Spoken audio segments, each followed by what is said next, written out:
It's okay. Off your mic. It's okay. Off your mic. Chai! Now wow, people wey suppose talk truth to power don't off mic. And if we talk, now 500,000 they go summer us, call them hate speech. But fear not, my ego don't come. Ingo torchlight every corner, nooks and cranny of all these bad people where they spoil our country.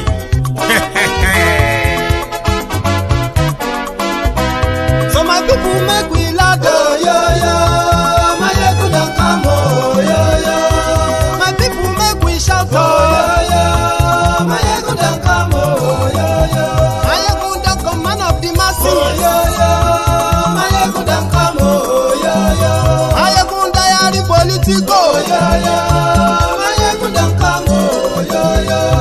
This one not the off in mind, oh, my ego don't come, oh, yo. And in the touchlight every corner, oh, my ego don't come, oh, yo. Okay, some people be they holla say they want the power. Chai, them be promise us say we go get light and power. Nah. Them hustle sote they can't get the power. But now they know they do anything with the power. Every day, dollar just they get the higher power over naira. See them talk say make we off mind, but thank God say my ego don't come. So my people make you loud, oh, yo. My ego don't come, oh, yo. My people make we shout, oh, yo. My ego don't come, oh, yo. My ego don't come, man of the masses, oh, yo. My ego don't come, oh, yo. My ego die politico, oh, yo. My ego don't come, oh, yo. This one not the off in mind, oh, yo. My ego don't come, oh, yo. Person where they do evil, no one make person talk. Them say that my egun, that man too they talk. He too they talk. Say my egun diary, he they hot like pepper. But every day then they take money in bulk. Woman picking, they the street they hawk. Still them talk say make we no talk. But thank God say my egun don't come. So my people make you loud, oh, yo. My egun don't come, oh, yo. My people make you shout, oh, yo. My egun don't come, oh, yo. Man of the masses, my ego don't come, my ego.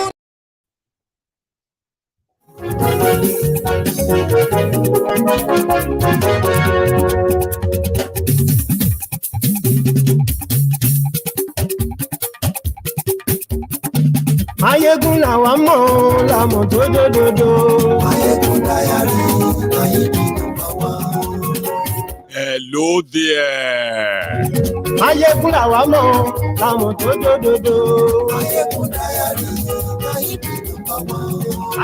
Good morning to you, good afternoon to you, and good evening to you from wherever you are watching from. This is Mayegun Live.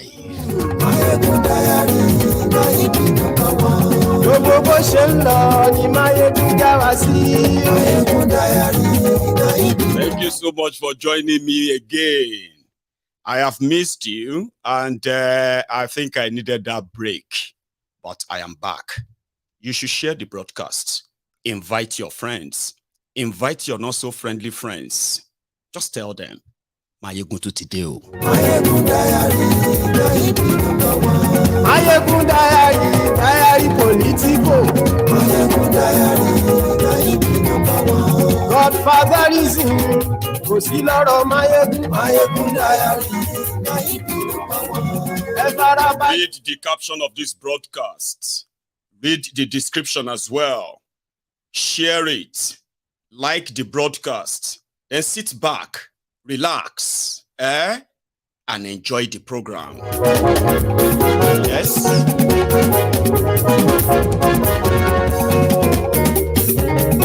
Ani esunraki. Mayegun ti dé. Mayegun ti dé. Ọ̀jẹ̀lú esunraki. Mayegun ti dé. Ani esunraki.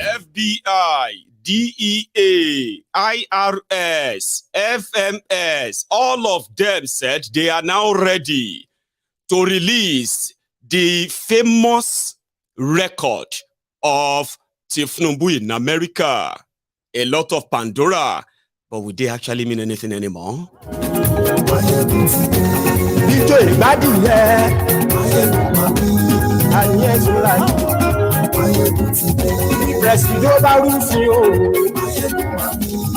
Congratulations to you, Nigerians in UAE, Dubai, who have been under this traumatic experience over the diplomatic role. Congrats, your visa ban has been lifted, according to Koolu.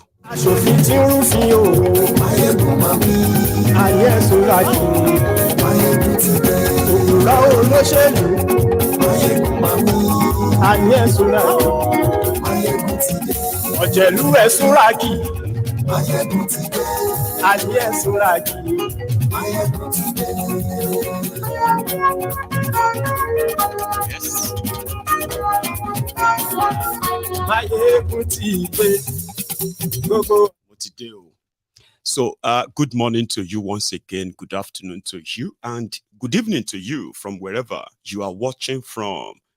This is Mayegun Live. I bet you have already kind of read the caption of the broadcast and all others, right? Well, I'm going to start with this. There is already a constitutional crisis in Nigeria. Something that those who claim to be intelligent, political, or leaders here and there, what have you, have been unable to come clean and honest. The constitution that Nigeria is operating on, or operating their democracy on or with, is not a constitution that is actually put together by the people themselves. Therefore, the interest of those who cooked that book and their tunnel vision of what Nigeria would be or should be, right, is now playing out. That for those who said what elders saw sitting down, if a young person tried and climbed Kilimanjaro, they would never see it. I have repeatedly say it on this Mayegun's Diary Political that the vision of the heroes past that they usually want you to sing about in Nigeria, their vision or their mission or whatever was so poor, selfish, self-centered, that the future they were talking about was actually about themselves in the present at the time. So you would expect those who will kind of craft the constitution of a country like Nigeria, that has been existing in crisis upon crisis, most of them fueled by suspicion, distrust, that are completely backed by tribal, religious, ethnic, and other differences. So the same characters, right, drafted the constitution that will never bring development to Nigeria, will never bring unity to Nigeria, will never bring progress to Nigeria. And because it is benefiting certain few people, a crop of minute number of people from across Nigeria, they continued, right, to look away. But the D-Day or the dark day is upon Nigeria, and it is unavoidable. You cannot avoid it, and you cannot pray your way out of it. You cannot scheme your way out of it until Nigeria or Nigerians agree to come together and discuss if they still want to be of the same country, under which law, under what arrangement, under what agreement, under what kind of government, until they actually ask every part of Nigeria to chip in and say, well, they want to be or they don't want to be. There will never be any progress or peace in Nigeria. It is not a cause. The cause is that fake book. Now, the tribunal in Nigeria, who kind of was like supposed to be the last, should be the place where the fraudulent constitution of Nigeria is expected to be interpreted in a better way, clearer, explained way, right?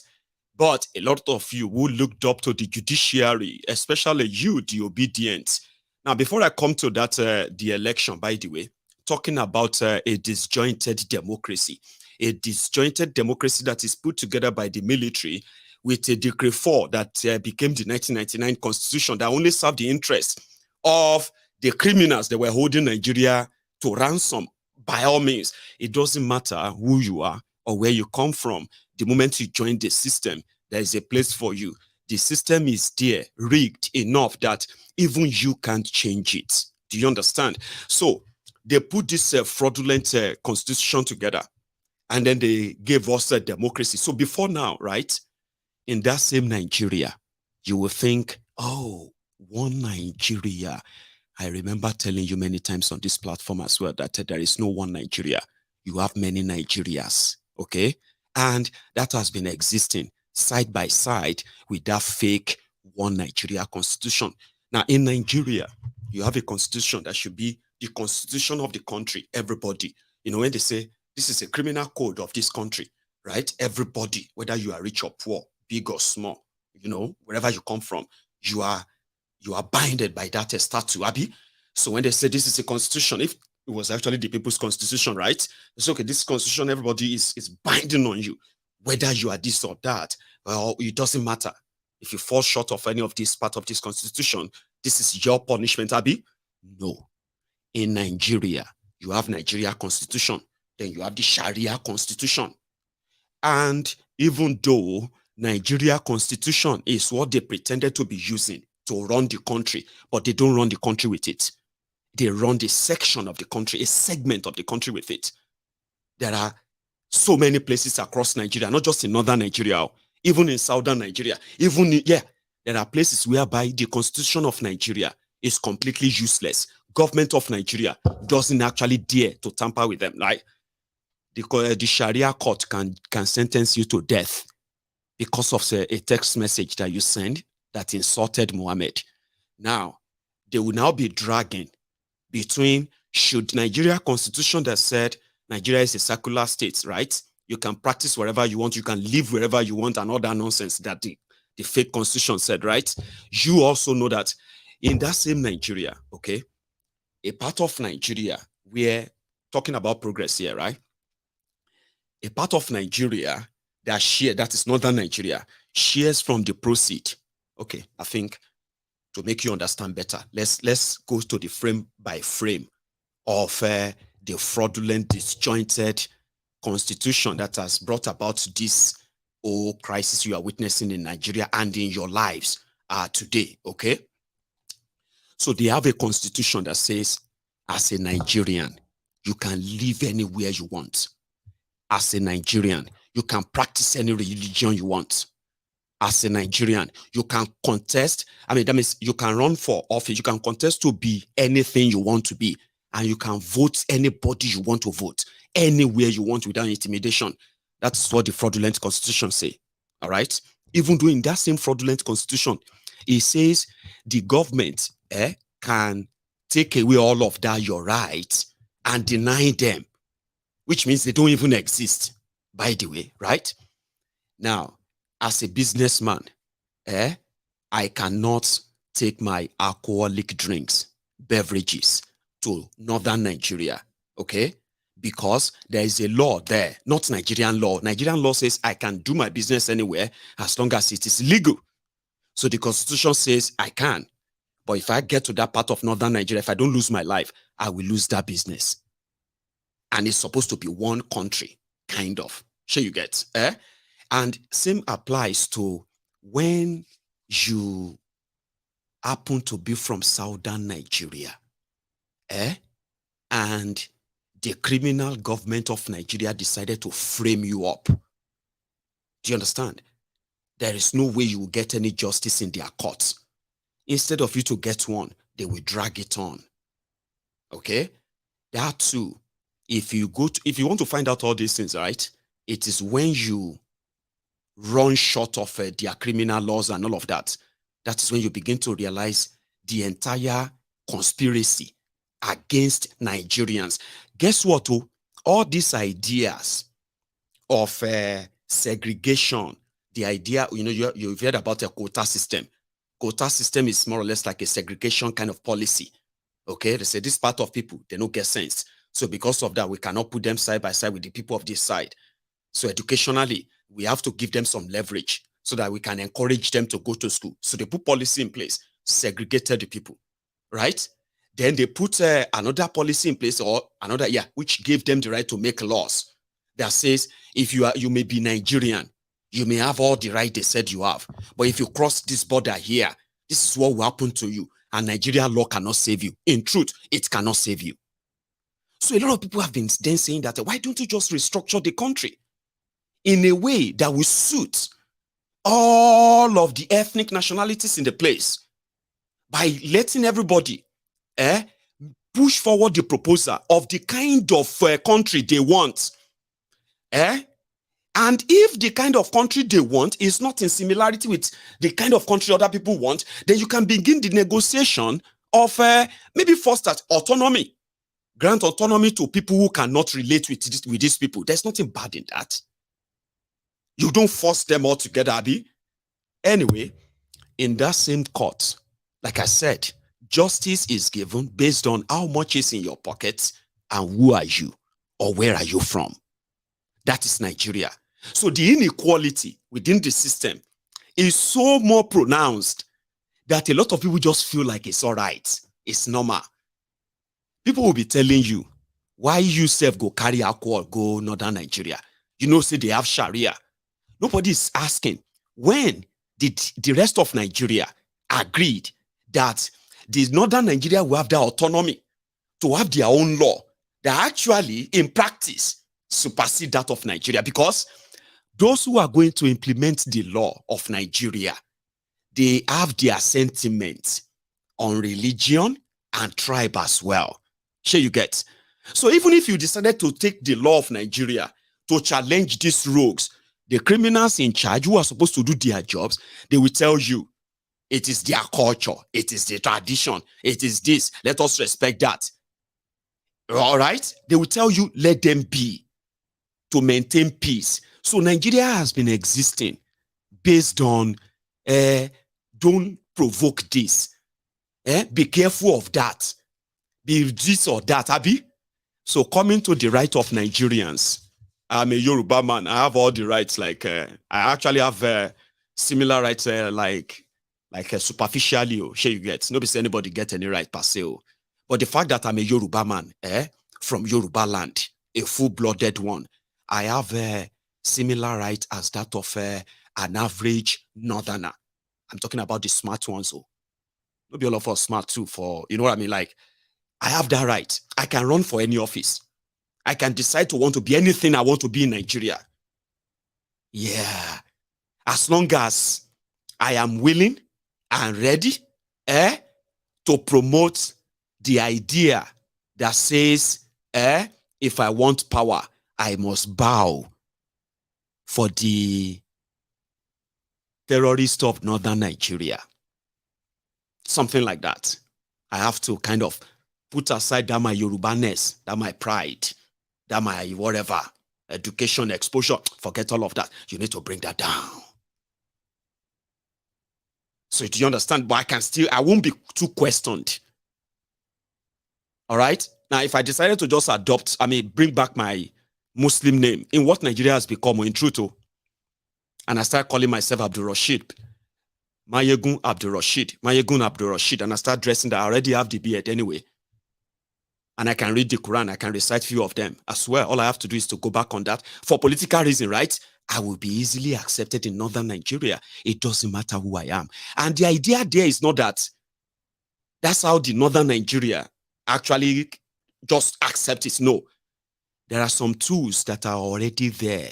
There are those who are supposed to man the institutions that are supposed to be neutral when it comes to religion, tribe, this or that. They will tell you, no, they have to run Nigeria based on that tribal, traditional, selfish, greedy, self-centered ideologies that doesn't actually serve anybody, but it's just for political manipulation. So if I want to belong to that clan, all I have to do is just to play along.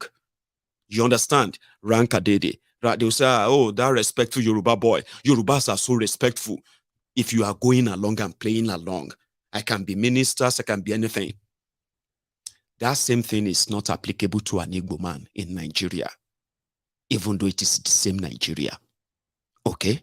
You will even see and hear not just ordinary people, people who are in political offices, people who are holding sensible institutions, people who are holding powerful institutions in Nigeria, and they will be spewing and spitting the tribal bigotry that you can smell even from the screen of your TV. Listen, they will be telling you, they will be talking in a way that you'll be like, oh my God.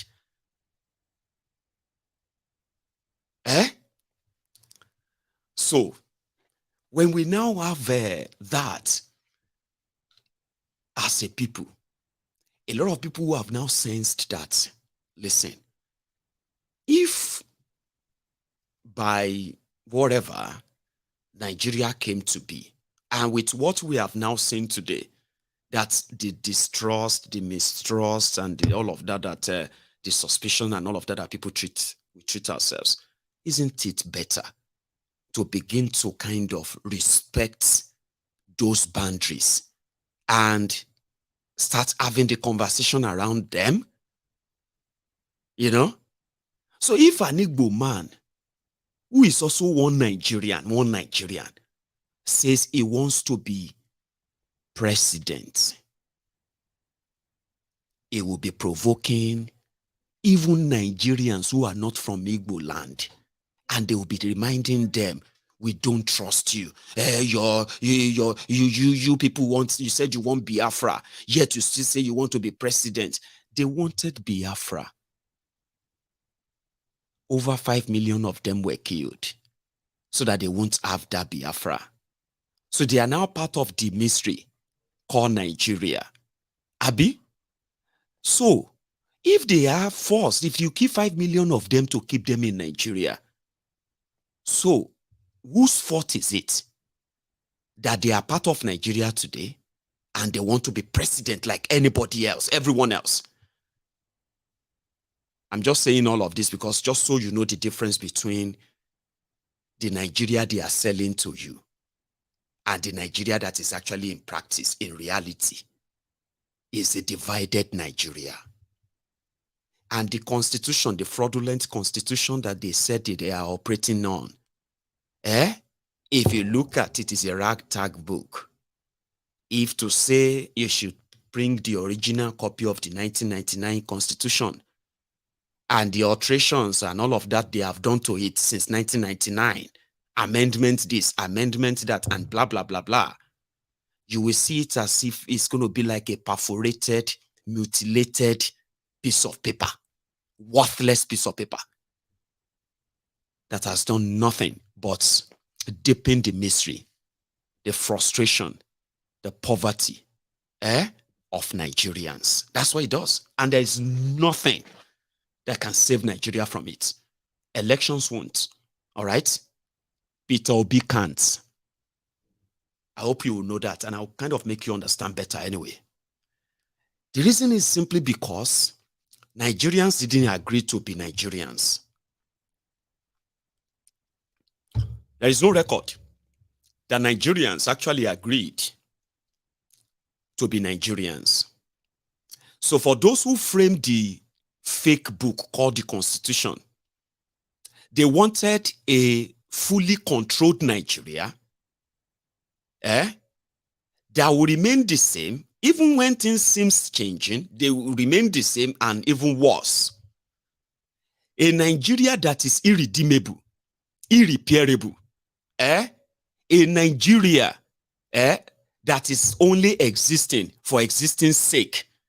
The Nigerians whose lives are completely being kind of, gambled away. Most of them have no clue, right? So the elections, he said, go and do elections. The 1999 Constitution says, then the Electoral Act says, they put all dramas around that to make it look like it's actually real, right? Unreal schemes, scams. So they said, okay, if all of you don't understand what the law says, what the Constitution says, right? Then let's go to court. That is where you have the, what do you call them? That is where you have my lord, the people who understand the law. So all of you arguing, let's go to court. They went to court. When they got to that same court, the criminals there, the cash and carry judges. I mean, it's so ridiculous, so by the way, right? That the cash and carry judges in that place, they said, the evidence presented, right, which were the evidence that they themselves subpoenaed. It's like saying, okay, I have, my lord, you know, I have all this evidence to present. And I also have some witnesses to call. Okay, you have witnesses to call. Okay, submit your petition. Submit your evidence. So how many witnesses do you want? Okay, let us examine them. Let's check them if they are going to be credible. Okay, the same court is called court process. So let's check them if they are going to be credible. Let's check them if their evidence is going to be tenable. So the court now gave their clearance. They now cleared all the witnesses. Okay, and they said, okay, witnesses, now come and present your own witness and everything and all that too. According to law, Constitution said that, Abi. Then it was time to give judgment. In the judgment, they said the Electoral Act said if you submit petition, you must submit witnesses as well. But you see, you have to kind of clear the court has to clear all the witnesses at first before they can actually be cleared to be called witnesses. Abi, that's what the law says. But another law says, another one that is not law. Okay, that one now is like, you know what? Because you didn't submit all of them together, we are not going to use them. Then they came back and they said, oh, you didn't give us any evidence. Do you want us to go and look for evidence for you? You didn't even give us any witnesses, anybody. You didn't call witness, you didn't present evidence, blah, blah, blah, right before your very eyes. So then they turn around, okay? And they're like, oh, you are blackmailing us. Why are you blackmailing us? Because you gave us nothing. So a lot of people are now wondering, okay, if the Constitution says, if somebody didn't be this or that, perjury, for example, somebody who perjure, who fake a document, submit fake certificates, that is a 10 years jail term. Anybody who does that, sure you get. So that's what the law says. But when it got to the tribunal, the people who are supposed to interpret the law, they said, well, what happened is that you didn't give us any evidence that he forged his certificate. Because the evidence you brought, we couldn't use them because you didn't submit them properly. Okay? Then they went on, they said, okay, the Constitution, or those criminals who drafted Nigeria Constitution said, you must have 25, they didn't say you have to win Abuja. They said you must have 25%. They created 36 states. They gave them governors, state governors, deputy governors. They gave them House of Assemblies, okay? And they gave them speakers. Then they gave them a House of Representatives to represent constituencies everywhere. They also gave them senators, 3 senators, 9 House of Reps. In some places, they have 14. I think they have 14 House of Rep members from Kano State. There are places they have 12. They have 11, 12. Lagos, I think Lagos have at least 12 as well. More than 9 anyway, but minimum of 9.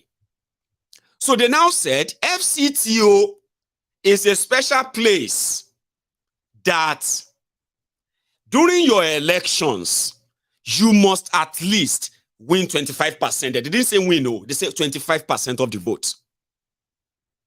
So that would then give you, because that's where you are going to live as president and your vice. That's where your government is going to be. The city you are going to rule over, they have no governor. Because those who were drafting the constitutions were like, no, they don't need governor. They didn't even think of giving them a mayor. For example, like a mayor of Abuja. Somebody that is really elected, administering Abuja, not a political appointment. They did those who are those smart criminals, so they didn't put that there. Because they are not smart anyway. It was all about absolute power. The military. You remember? There were those in Abuja then. So the power then was like, no, we don't want to share it. So they went on to put it in their law that to be the president of Nigeria, you must have 25%. And guess, listen to this. Oh, because of not having 25% in Abuja, is enough to call for a rerun. That is what their law says. It says, if you don't meet this section 2A, 1 above, they will have to call for a rerun election. Nobody say Abuja is special like that.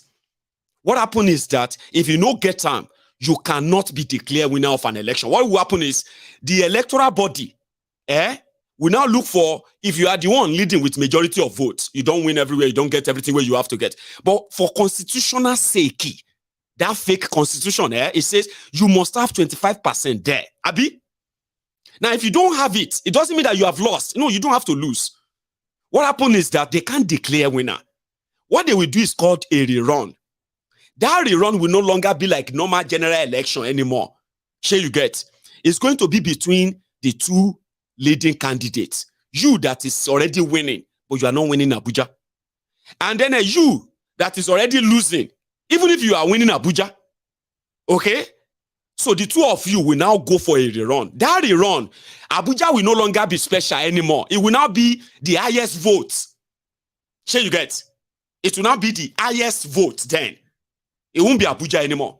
It will just be like, okay, Peter Obi, how many votes? 5 million. Tinubu, how many votes? 10 million. Tinubu is winner. Abuja will no longer matter anymore. But Yakubu avoided that rerun. Sure you get? And it went on. Instead of them to even perfect their rigging, instead of giving Tinubu 18%, they could have increased the figure and tell everybody to go to court. Sure you get? For the sake of that constitutional requirement. But they don't value any constitution, Baba. You roll everybody in pa. If it work for you, you go shout hallelujah. If it no work for you, you go shout Eshobe, Egbele. Abi? Chineke me, they don't rob me. Oh. That's what they are running a country with. You don't run a country like that. If you know favor, you go to court. Then you go to court. The court says, well, we can't use the evidence because they were not submitted at the right time. Therefore, no evidence. Go to hell. You don't run a country like that. All it would have actually taken Yakubu was that, listen, just add 7% more to Tinubu's vote. Make it 25%. Okay? If you want Rigo, do that. That means total number of votes is winning. 25% constitutional requirement. But they don't care. Where are they going to even put them? They lost in Aso Rock. They lost in Apple Villa. They lost in George's Quarters. They lost in the places where all of them were living. They lost everywhere in Abuja. So how are they going to put it together? But they didn't care. They didn't forget it, Joe. Make them go to court if you don't pay them. Now, go to court. The judges are now saying in their own reading, what is special about Abuja? It's so special about Abuja. So Abuja people are now going to be the one to determine who is going to be president. They led the whole country to believe that it is absolute nonsense. They are lawyers. They are Sandalili lawyers. In a rotten system, they were manufacturing evidence that doesn't correlate with their own law. And they were arguing them saying, there is nothing special about Abuja. Well, Abuja is just like everywhere. But Abuja is not like everywhere. I mean, by law. It's not like everywhere. They deny them a lot of things that could have given them full and real representation. 90% of those who are politicians in Abuja, they have no business with Abuja. They were there to grab whatever they can grab and run to Dubai, America, London, or their own village, back wherever they come from. They are actually real people, the owners of Abuja. There are real people who owns Abuja. They have no representation. Like all of us, from my own state, Ogun State, you have governor, deputy governor, you have speaker, you have deputy speaker, you have House of Assembly, you have local government chairman. They are running their things. Abuja doesn't have that. Somebody would be appointed FCT minister. Then FCT minister will now promote a civil servant as an administrator, FCT administrator. And the whole thing is pretty much about, servitude to the establishment.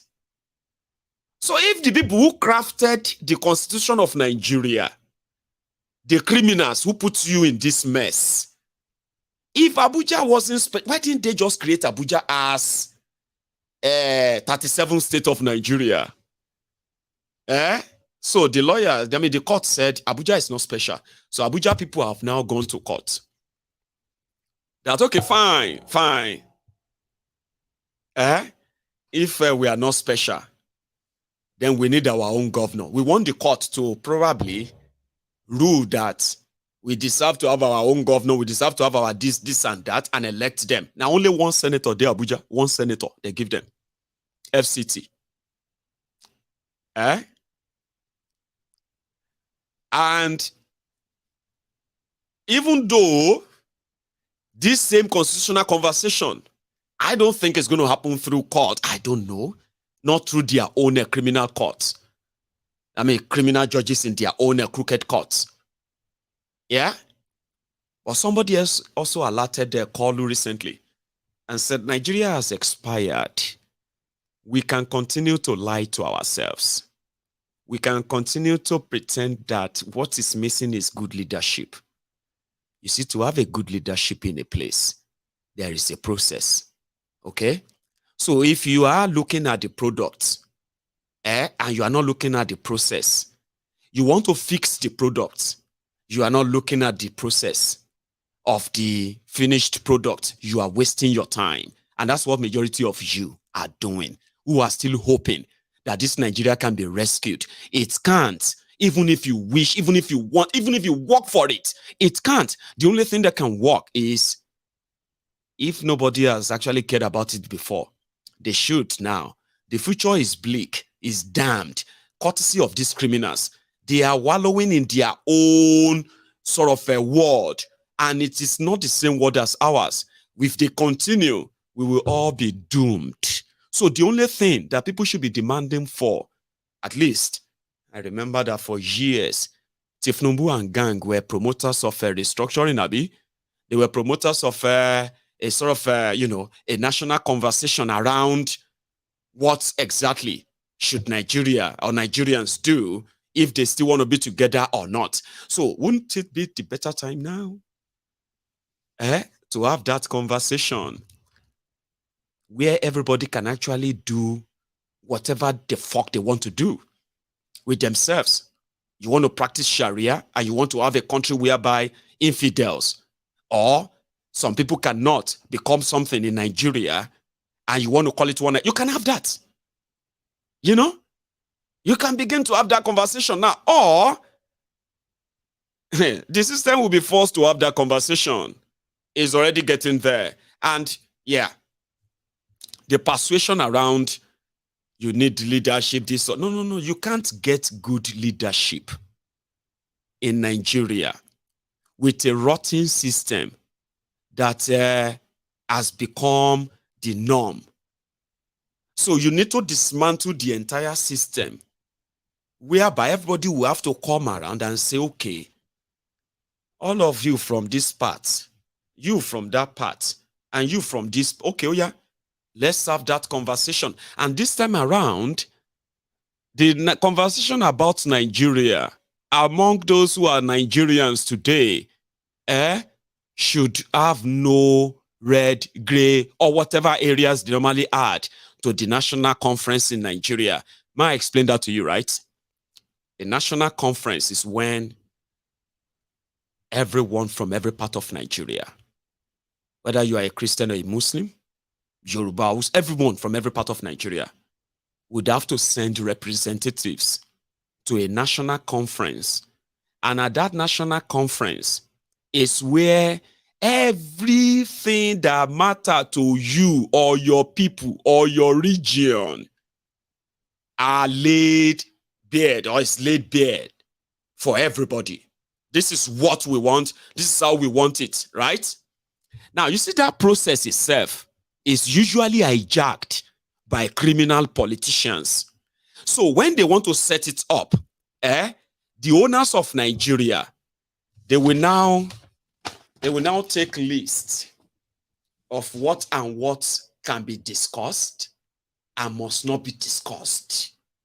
For example, the unity, the oneness of Nigeria, which is otherwise mean the breakup of Nigeria, cannot be discussed. No conversation around it at all. So people cannot come with their own demand and say, we want to leave Nigeria. So the owners of Nigeria, when they are calling national conference like that, they will be like, no go area, don't talk about this. The issue of security, when it comes to how to protect Nigerians or how Nigerians should protect themselves, don't talk about this at all. No go area. We don't want anybody to discuss that. 2, Abi. 3, when it comes to the, what do you call it? The sharing of Nigeria resources, they will now start that one by X. If you want to talk about this, we will give you the terms and the talking terms, areas that if you want to say anything about this, so this is what we expect you to say. If you go out of them, now just your own opinion, the conference will not take them. So they usually do that, which means they have always been those who would decide the outcome of that national conversation. The last time they had it, it was during Obasanjo's time. He chose never to honor it. And I think Jonathan tried that he was going to call one and it was going to end up as the same, because it's mostly the opportunity of kind of saying, okay, if the southern Nigeria is not comfortable with this arrangement, let's give them this. Oh yeah, add that. The last conference is where they discuss the 13% derivation or derivation formula, sharing formula for the owners of the Nigeria crude oil and gas. They said the Niger Delta people, the owners of the crude oil and all that, they will be giving them 13.5% from the sale of their crude oil.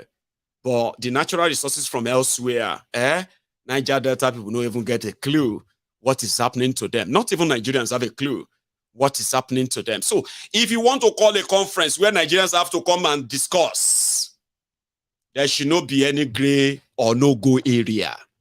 That's when you say you are having a chat. So the typical Arewas, they can come and present their own total opposition to why the Igbos cannot lead Nigeria, and they are bragging about that. Then the Igbos that are going to represent the Igbos at the same conference, we want to see how they're going to come cap in hand, begging Nigeria to accept them and treat them with love when they have an opportunity to actually tell the rest of Nigeria to fuck off. I mean, like, that's what you call national conference. Conference where everybody will have to come in and say, you know what? This is what we want. This is how we want it to be. And if it's going to be a process, let it start with the constitution. Rewrite that trashy book. Because everything has to be kind of done by the book anyway. So if Abuja people says they want to be a small country, let them have it. Those who kept telling you, Biafra is dead, Biafra is dead, Biafra is gone, forget about it, it will never happen. The mistake you are making is that every time you are saying Biafra is dead, Biafra is dead, Biafra is dead, you are actually helping to remind the people that Biafra is not dead. If it is dead, you will not be so concerned. You will not be so worried. You will not be so worked up. But look at how they have done in Nigeria. Every time you wish Biafra is dead, every time you wish, Nigeria is asking you to hold their cup. No, Biafra is not dead. We'll make sure that every Igbo living either in Nigeria or outside Nigeria, they will always have a reason not to be part of Nigeria. And everywhere, every day you see that. Every day you see that. So when people say Biafra is dead, Biafra is dead, in a divided Nigeria, no, it's not. If it is dead, you will not be talking about it. You will not be so worried about it. So why don't you have that conversation? Let's see those who are going to come on. Let's see those who are going to represent the Igbos and say, we are representing the Igbos in this conference. And we want Nigeria to treat us with love. We don't want to go anywhere. Let's see the Niger Deltans themselves, okay? Let them approach there and say, we are so happy with what we have right now, but we want more sharing of our, like have that conversation. Because within that conversation, the smart people would develop the idea that even the forefathers, remember, Nigeria forefathers, the one you always call your heroes party, they did not practice one Nigeria. And there's a reason for it. There is no connection, no similarity in so many ethnic nationalities, countries, nations.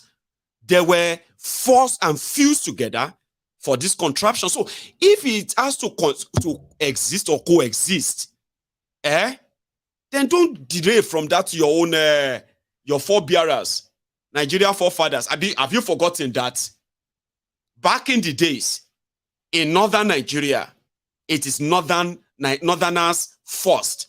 In eastern Nigeria, it is the easterners first. In western Nigeria, it is the Yoruba first. Those were the ideas of our own founding fathers. See, there was no this commotion, collusion. There is no this, what do they call this, jollof rice, where they say they like concussion. No concussion, no darudapo. This man was clear.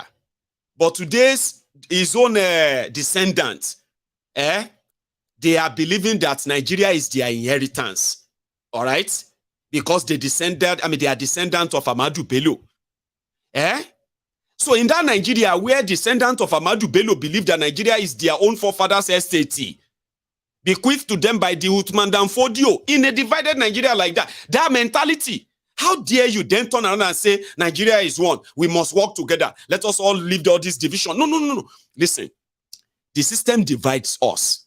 You are only forcing yourselves to pretend that you want to love yourself. But in reality, in practice, it is more or less like we are all waiting for an opportunity to extinguish ourselves. Check these forefathers. Now, so people will get vision, and then a vision for one Nigeria. Now, so that they talk. Talks about killing your premier. Add on top of that the North's general hate of the East, and you can start to get the picture of the sort of tribal tension Nigeria was heading towards.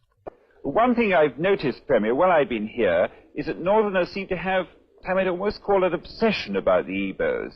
Could you perhaps explain that to me? Well, the Igbos are more or less the type of people whose desire is mainly to dominate everybody. If they go to a village, to a town, they want to monopolize everything in that area.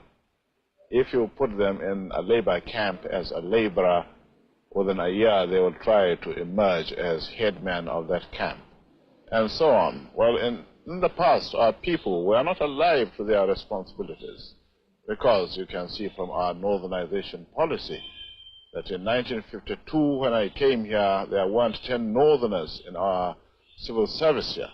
Then I tried to have it northernized, and now all important posts are being held by northerners.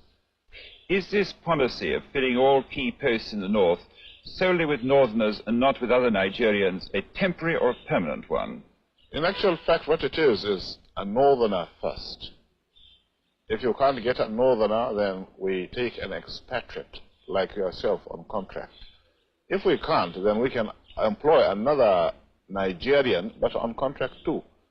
This is going to be permanent, I should say, as far as I can foresee, because it will be rather dangerous to see the number of boys who are now turning from all our learning institutions, coming out with having no work to do.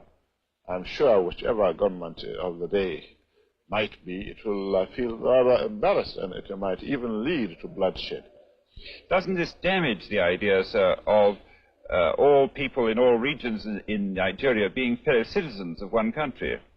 Well, it might, but you are, I mean, new to our region, but how many northerners are employed in the east or in the west? The answer. So that's the vision of people like Amadu Bello, the man that is whose face is currently in the Nigeria 200 naira note. So I don't blame him per se. A lot of you of Nigeria of today, you are going to feel kind of pushback, like, oh, look at him. Look at the nonsense. No. Don't see it that way. They sold you a lie of one country, one people. They sold you that lie. I have been saying this for a long time. A lot of you are battling with that in your head, in your mind, because the Nigeria you believe you know are those songs of one Nigeria, songs of great people Nigeria, great future, great kiniko, one that you are seeing people dancing, singing in Hausa, singing in Yoruba, in Igbo, things that are so joyous and, kind of mesmerizing, sort of, that you remember about Nigeria and you were like, oh, we were supposed to be great. Oh, the football teams. Look at the Super Eagles. Look at the Super Falcons. Look at the Super this. Look at the Super Elephanti and Super Ant and every other super things that they sold to us. But what they failed to do is that to actually genuinely institutionalize those things and make them fair. But it's never been fair. It's never been fair.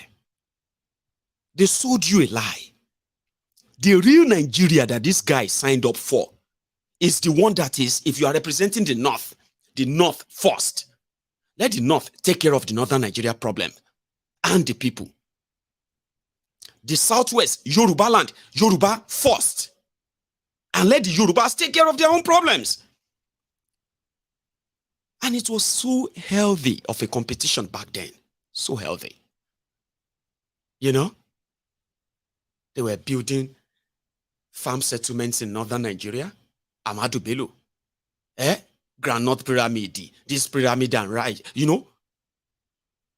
In western Nigeria, there are farm settlements everywhere. Schools, hospitals, things that were more competitive. Go to eastern Nigeria where Okpara was raining too. It was great. Competition, I'm talking, Baba. Then they started selling the idea of one Nigeria. All land belonged to government. Federal government of Nigeria. The federal government of Nigeria. So they sold us bobos. We grew with them. Only to realize that they actually, when we check on that, they're like substanceless. No substance. We started questioning our Nigerianness. Who is a Nigerian? Describe a Nigerian. What makes you a Nigerian? What are the rights of Nigerians? No idea. So, they sold us a lie. Then you begin to see Mr. Koolu Okpara fighting for fighting for the Kwachoko children, the Alimajiri children of Zamfara, ignoring what is happening in Aba. Okpara that is representing Enugu is there in Abuja because of one Nigeria. He is fighting for the Alimajiri in Sokoto because he wants to show he's a one Nigerian. Why the one from Sokoto, that represent them all from Sokoto is there, fighting for the people that are kidnapping them, asking that they have rights. And now they are fighting for their rights. Our people need kiniko. We don't want this or that. And you begin to wonder, one Nigeria is a lie that doesn't make any sense. It doesn't represent anybody. Nobody can say, okay, this is what, you know what I mean? Like nothing. 24 years of democracy. They gave you 1999 constitution. The constitution that has further destroyed Nigeria, divided Nigeria. But they didn't see that an Igbo man will one day come and deny them Abuja. So Abuja people, you are welcome to the party. Just like I explained to the obedient too. I told you, I said, Nigeria is irredeemable. Nigeria is irreparable. Nigeria is beyond reproach. A lot of you probably thought that was so harsh. Come on, Mayegun, that's so harsh. You can lie to yourselves all you care. You can use your own vivid imagination on what Nigeria will be if Nigeria is. You can continue all of that. You are going to look back one day and you will realize that you have wasted your lives. 4 years, 8 years, 4 years, 4 years, 8 years, 4 years, this. Before you know it, 21-year-old young boy don't turn to 50-year-old man. And he is still living in his own deluded mind of Nigeria will be great one day. Actions. It is actions that makes difference, not wishes. Nigeria is lawless because they wanted that to be lawless. Okay? Nigeria is a crime scene because it rewards criminals. Every abnormal thing is always normal in how they have conditioned Nigerians. So, except things are done right, you cannot wish things to be right. You can't. They denied people, the law, like I said, I started with this broken law that they said they have in Nigeria. Laws that Nigerians didn't put in place. No. The law that are, instead of uniting Nigeria, it has divided Nigerians more. The law that should have curbed corruption, curbed poverty, curbed all the curbables, right? The laws that should have strengthened institutions. The laws have turned all those institutions to the ready-made tools in the hands of anti-democratic elements. So when it comes to law, don't wait till you become a victim before you understand what I'm saying to you. Everyone is a victim, including the criminals who believe this is put together to help them. It's not helping everybody. A lawless country, intentionally lawless country, is never going to get out of the doldrum. Trust me. You can't wish it away. I said, when they deny people their rights, you expect the court to stand up and put their foot on and say, hey, no. And people should see them do that. Abi?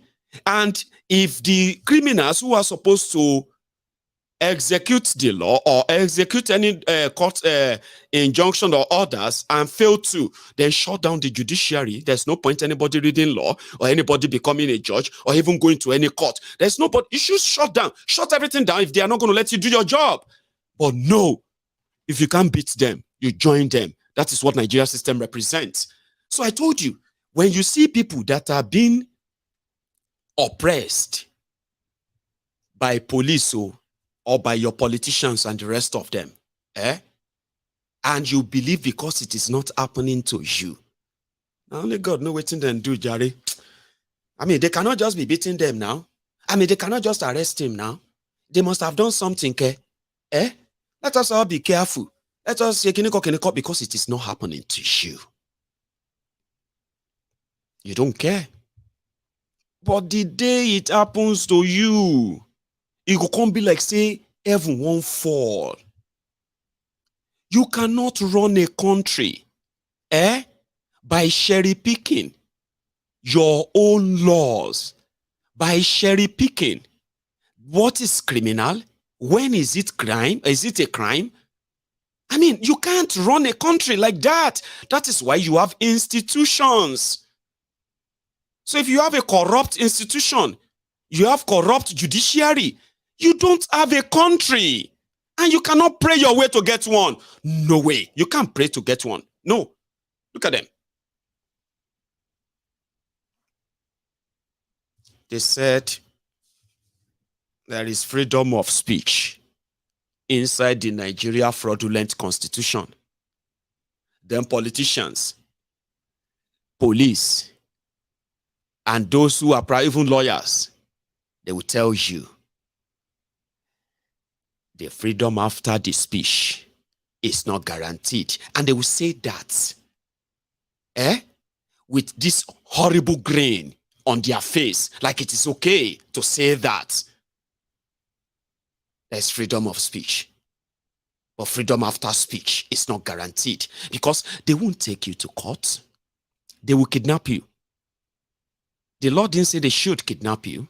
Even if you say something that is unacceptable to anybody, it didn't say they should kidnap you, lock you up, torture you, deny you access to your own lawyers. No, it is only in a lawless country where they treat them, for example, like this. Fight everywhere, palliative, palliative, palliative, palliative. From Madara ward, from Madara ward. See, they run with the bag. Then they steal the bag. They don't steal them. They don't steal the bag. Palliative, oh, then they run with the bag.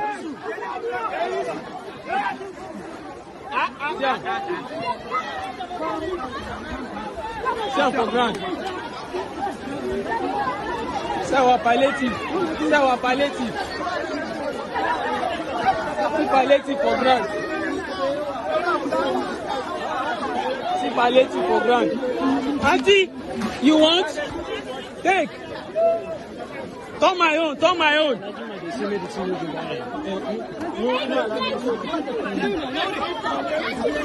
Palliative, palliative.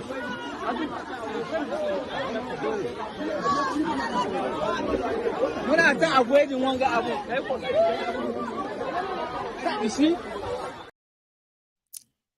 So in a place where they treat them that way, and people who are responsible for that are never held responsible. Where they are cherry picking, they said, and they sold that to all of you. A lot of you, I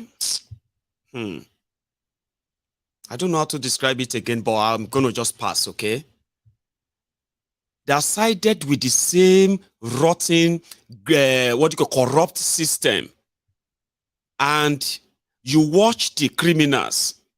They started putting together every kind of a conspiracy they can so as to legitimize their state-sponsored genocide, the state-sponsored massacre of young people from Igbo land, from eastern Nigeria. I mean, that one is actually the state-sponsored one. Oh. They created an excuse where they have no real policing system that can actually separate criminals from the real people. But since they have already been labeled, a lot of you agreed. But one thing you probably, as to your own kind of satisfaction, kill them, chase them, all this IPOB, all this kiniko, and all of that, at your own whims, then you were kind of feeling cool, right? Thinking they were doing it for you. No, they were not. All they needed is just an excuse to kill you. And that can happen anywhere because it's always happening everywhere. A lot of you just don't notice because it hasn't happened to you. Injustice comes in so many ways. People have been subjected to this state profiling. They have been subjected to these state-sponsored killings for the past 9 years, at least officially in Nigeria. And a lot of you just looked away. They deserve them. They took them to court. I mean, in places where they managed to take them to court, to that same judiciary, the same courts, discharged, acquitted, all the innocent people they dragged together, tortured, beaten, because they tagged them IPOB. Why their own real criminals that they gave guns to, the political ushers and criminals in eastern Nigeria that are wrecking havoc, that they do know, continue to roam the street, call them unknown this, unknown that. But a lot of you are kind of already swayed. These people, this IPOB are giving our region a bad name because they are the ones who stop the constructions of road. They are the ones who stop the construction of markets, hospitals, schools. They are the ones who stop your politicians, right, from improving the economy of Eastern Nigeria. It was so easy. It was so convenient. IPOB is destroying our region. Oh. These IPOB people are making people to not go to our region. Oh. These IPOB people are kiniko. So they hid under that. And it was so easy for all of you to ignore and deny that every legal encounter that they have managed to face with that same corrupt Nigeria, they have trounced Nigeria. A lot of you are disappointed that they haven't even given the kind of judgment you want. How do you give judgment without evidence when you took somebody to court and you said he's planning to break the Biafrans away from Nigeria, and he's saying that he's going to bring a firestorm and all of that upon Nigeria if Nigeria decided not to let them go? And because of that, thousands of them have been killed quietly by the government of Nigeria. No responsibility. And inside their own courtrooms, they presented their phone, broken phone, as evidence that Nnamdi Kanu brought equipment to Nigeria to come and break Nigeria. Broken phone to broadcast Biafra radio. It got so bad, they kidnapped him. You all saw that. You probably celebrated that. You probably laughed that day that the news broke. You probably scorned them. You didn't see that you are actually scorning yourselves. Yesterday's survivors, they are today's victims. Today's survivor, they are tomorrow's victims. The Nigeria, the Nigeria rotten system and the consequences of it, is not sparing anybody. It is turn by turn, and it's going to come in different shapes, size, and forms. So a lot of you who saw the injustice then, it's kind of felt cool. Deal with them. The president of IPOB, the president of IPO, you were mocking them. Yet, the oppressors, they were keeping him as a trophy. I said, you see this injustice, you probably either kept quiet, you chose not to say anything, because I don't like that in Nnamdi Kanu. The way he talks, I don't like him. I mean, like, he's so divisive, he's so kiniko. I hate him. He deserves whatever is going on with him. Oh, I don't even know why they cannot even send him to life in jail. Nnamdi Kanu never hurt you. He is not the reason why Nigeria is what Nigeria has become. You know it. I mean, so you know this. Abi, in fact, it is the failure of your leaders that has given birth to Nnamdi Kanu, that has given birth to Sunday Igboho. It is the failure of your criminal leaders that has given birth to so many other people who are making demands today. You are not seeing it that way, but you want them punished by the same criminals who created them. How does that work? Well, the injustice, as they say, injustice anywhere, is injustice everywhere. Injustice to one, is injustice to all. However, a lot of you didn't see it that way. Okay? He speak too much. He blah, blah, blah, blah, blah, blah, blah, blah. And then you ignored all of that. They said he should be returned back to Kenya. Did you know that? That a court in Nigeria ordered that Nigeria should put Nnamdi Kanu, first apologize to him, then put him inside a private jet, okay? And pay him 5 billion naira. You heard me right, too? 5 billion naira, okay? That he should be returned to Kenya. Now, if Nigeria want to prosecute him, they should then make a proper request from Kenya, arrest him, process his extradition to Nigeria and bring him to Nigeria proper. Then they will try him. All of you saw that year. But it wasn't a satisfactory judgment, Abi. A lot of you were saying Nnamdi Kanu should have used IPOB as a political party. Take over the politics of Eastern Nigeria. Elect governors. Elect Kinekon, elect Igba Anawo, especially before 2023 election. A lot of you were so smart that your idea of how Nnamdi Kanu and IPOB should fight the injustice that they are talking about. All of you have the idea. Then you decided to channel all your energy into a political movement so that you can show to all of us that they should break Nigeria. Election can save Nigeria. To show to all of us that if Nigerians come together, you see, if Nigerians are ready, we can vote all of them out. And if they rig election, we can start a protest and then we can shut Nigeria down.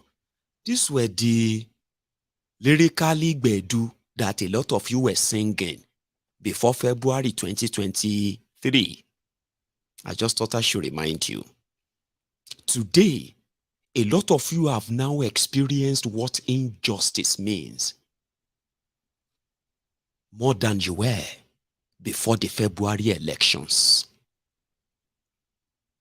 Even though, if some of you are not physically there, mentally, psychologically, a lot of you were so disappointed that you were hurting. You were disappointed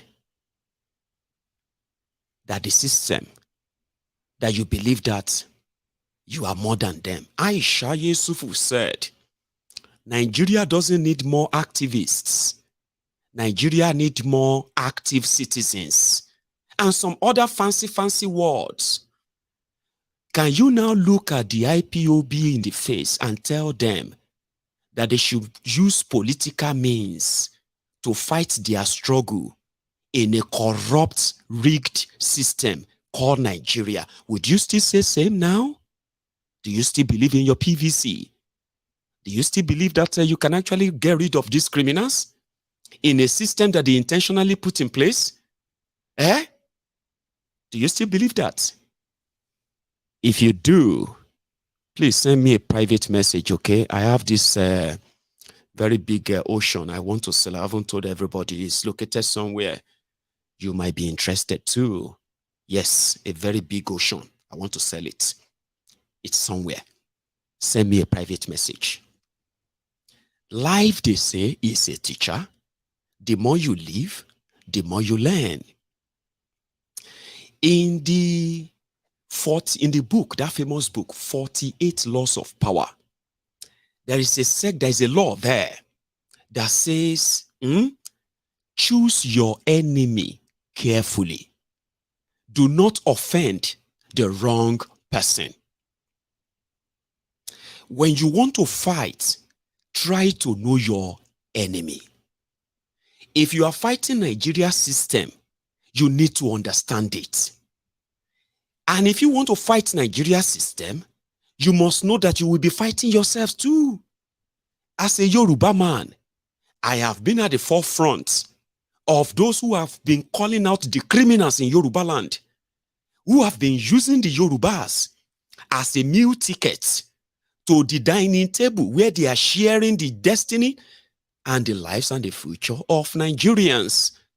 I have never stopped talking about them to some Yorubas.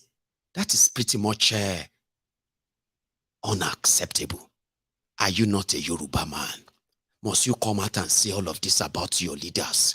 Are the other people saying the same thing about their leaders? Have you seen the Igbos talk about their leaders like this? Have you seen the Hausas talk about their leaders like this? Mayegun, why are you always talking about? We know they are very bad, but at least let us always respect them, because I have chosen it differently. If you want to fight Nigeria's system, you would fight yourself. You must be ready. And that's what Nnamdi Kanu did. He knows the system. But a lot of you didn't know him. And a lot of you don't even want to know him. You just chose the narrative given to you. Because the narrative Nnamdi Kanu is pushing is so alien to a lot of you.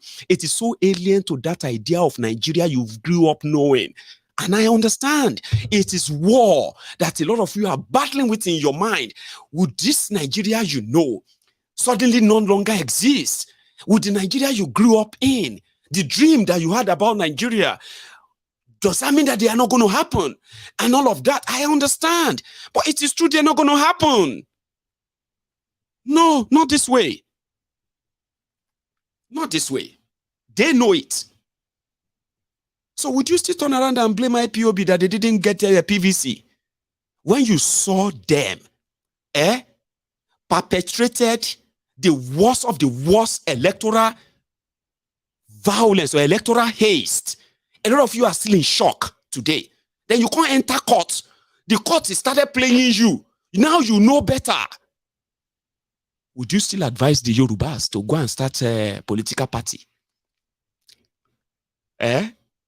So that they can then, I used to be like that. In fact, listen to me. I actually did believe that even if we fight war, we are still going to end up on the negotiation table anyway. Sure you get. So why don't we just start negotiation now? Why don't we just start conversation now around our differences and start talking about what are the possible means of actually parting ways, even if it's going to be a confederation like what they signed in Aburi. That's what Ojukwu signed in Aburi with Gowon.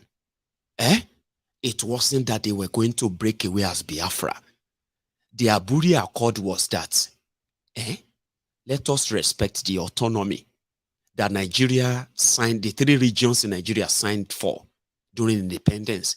Let the Igbos, Eastern region, it wasn't just the Igbos then, it was Eastern region, which includes all this Niger Delta and then every other nationalities in that region. They were the people from the Eastern Nigeria. Here you get, they were supposed to continue to maintain and enjoy their autonomy. The autonomy that Samuel Okpara, their own, their own premier at the time signed up for. The autonomy that Amadou Bello signed up for. The autonomy that Baba Obafemi Awolowo signed up for. It was the autonomy that Yorubas will run their thing, their own economy, their own security. The Eastern Nigeria will run their things, their own economy, their own security. The Northern Nigeria will do the same. Then they created a Midwestern region at a point, which means they too will have their own autonomy. That was what they signed there in Aburi, 1967. When they got back to Nigeria, now from the office of Gowon, they told Gowon that, are you mad, Dini? How dare you go and sign that agreement with Ojukwu?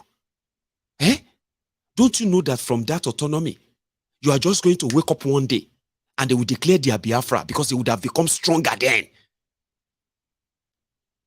And you, president of Nigeria, out there, you are not president of anywhere. The Yorubas are going to demand for their own autonomy too. Once they realize that the Igbos are already starting, they are practicing it. Are you mad? There's no... Get the hell out of here.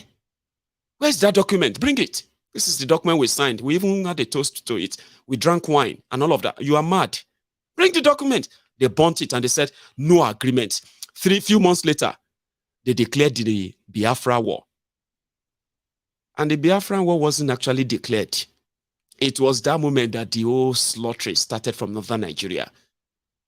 And it was orchestrated that way. So if confederation, around that time, if the confederation says, okay, let's go for confederation, let everybody just run their own thing. Nigeria may not be this divided, though. Nigerians may not hate themselves this much, oh. Nigeria may not be this underdeveloped, though. Are you with me? It probably would have made better sense than what you have right now. But they stopped it for their own selfish whatever. And here we are. Everybody will what? Everybody will feel it. Anyway, there is a part I want to quickly drop in. I wanted the last time. Okay? I'll put it right now. 1 second. I'm going to continue. Don't go anywhere.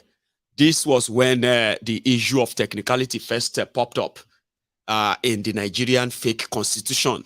And, okay, you know what? Let's start with this. My Lord, the Senate President has restricted us to 2 questions, but I will just take 1 question, very small one, and then an advice. My question is on the philosophy of the Supreme Court. My Lord, in 2018, Akeredolu versus Abraham. I can quote the Supreme Court, if you permit me. The Supreme Court said, technicality in the administration of justice shuts out justice, and went further to say that it is therefore better to have a case heard and determined on its merits than to leave the court with the shield of victory obtained on mere technicality. This Supreme Court. So we're very happy with that. But my Lord, just a few weeks ago, the Supreme Court also said, and I quote, the correct order to make is to declare the judgment of the trial tribunal a nullity as a result of one of the panelists not sitting on a day proceedings were held. And so Nigerians are really worried. Where would this Supreme Court be situated? We would like to know from you, under you, where justice will be.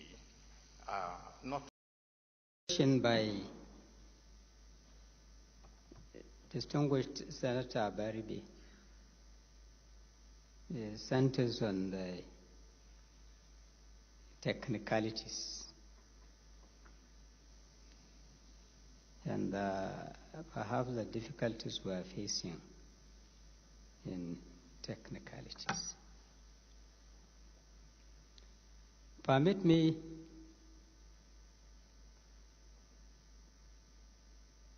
distinguished President and the senators to see that what is a technicality?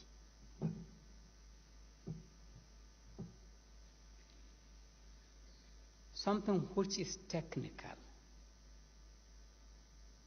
in my definition, it is something that is not usual, that may sometimes defy all the norms. No.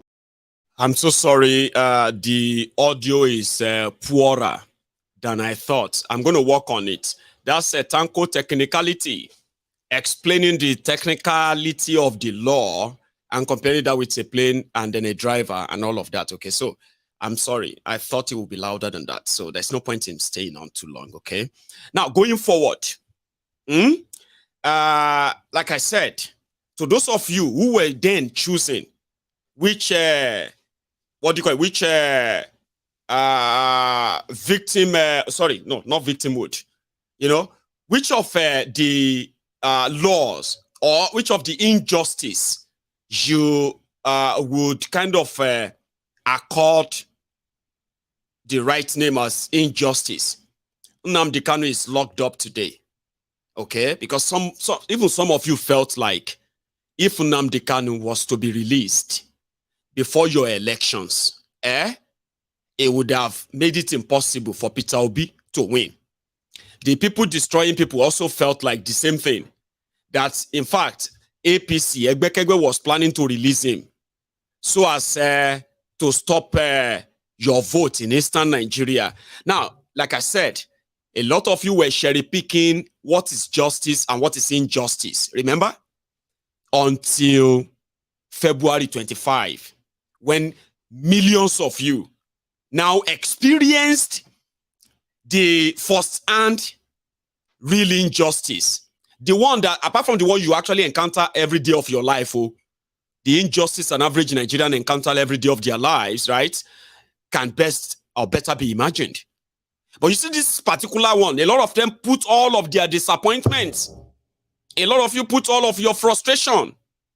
A lot of you said, now like this, you go press your thumb on the day of election. Now like this, I go vote for Obi. I go shake. Now all of that got truncated by a rotten system that doesn't give a damn about any process or what have you. And a lot of you today are so angry, very angry. Be honest, you are very angry. Now, do you see what it feels like to be an IPOB member or to be an Igbo man caught in the web of the conspiracy of Nigerian government in eastern Nigeria, and yet you can't even explain yourself to anybody? Nobody wants to listen to you because you have already been condemned even before you open your mouth. Today, the level at which they are gaslighting the obedient, they want to make it so bad that it will get to a stage that for you to even say, thank you, for you to even say you are an obedient, it will be like you are calling the mob. It's like, setting yourself on fire. That's exactly where they are going. Today, everything that is wrong with Nigeria, they are working day and night to blame it on you. And a lot of you, after being rigged out, after being robbed at the judiciary, your anger has kind of quadrupled. You are more angrier now. But another thing is that you are even more angrier that you are being gaslighted. And it seems nobody wants to listen to you. Have you not felt that way? I mean, if you're an obedient watching me right now, are you not feeling that way already? Like, okay, what are we going to do now? Who should we now talk to now? Are you not feeling frustrated now that they are turning blue to black in your right very eyes? They are changing the narrative of what really happened to something else. And here you are doing your best to say, no, this is what happened. This is wrong. This is a lie. This is a that. Do you see how that feels? That is Nigeria. Oloye Sunday Igboho was like me and you, just me and you. We hear about Nigeria. We just feel like since it no concern me, since it no concern my family, it hasn't affected us. So what is it? Well, God will help them, Jare. Since it is not happening to me, Oloye Sunday Igboho was just like every one of us. He was doing his own business. He was running his family. He was doing his own thing. He wasn't under any threat. He wasn't under any economic threat or any terrorist threat anywhere.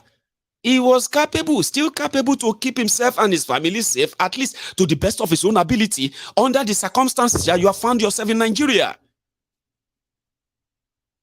People screamed and cried to him, save our soul. We are dying in silence. Every authority we reported our situation to, they've turned deaf ears, or they have turned their blind eyes. Help us, please. Majasola, Joe, one power, Joe, Shanua. Igboho decided to go into his own inner room. He looked at everything he has, what he has been blessed with, possibly family, children, houses, this or that. And he completely ignored them because to him, one day go be one day.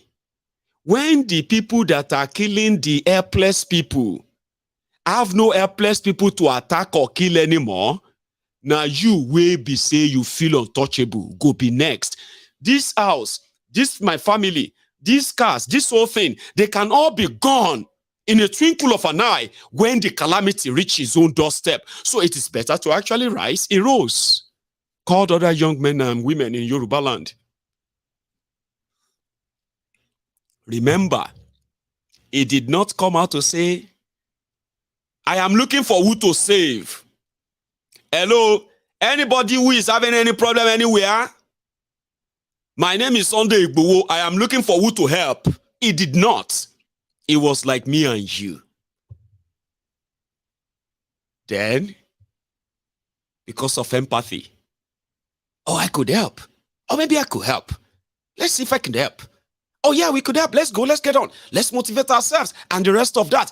And that moment, they put a target on his back. What did he do? What crime did he commit? Even Yorubas, they were asking that he should be killed. Who send down job? Who send down work? Until they attempted to kill Igboho and exiled him.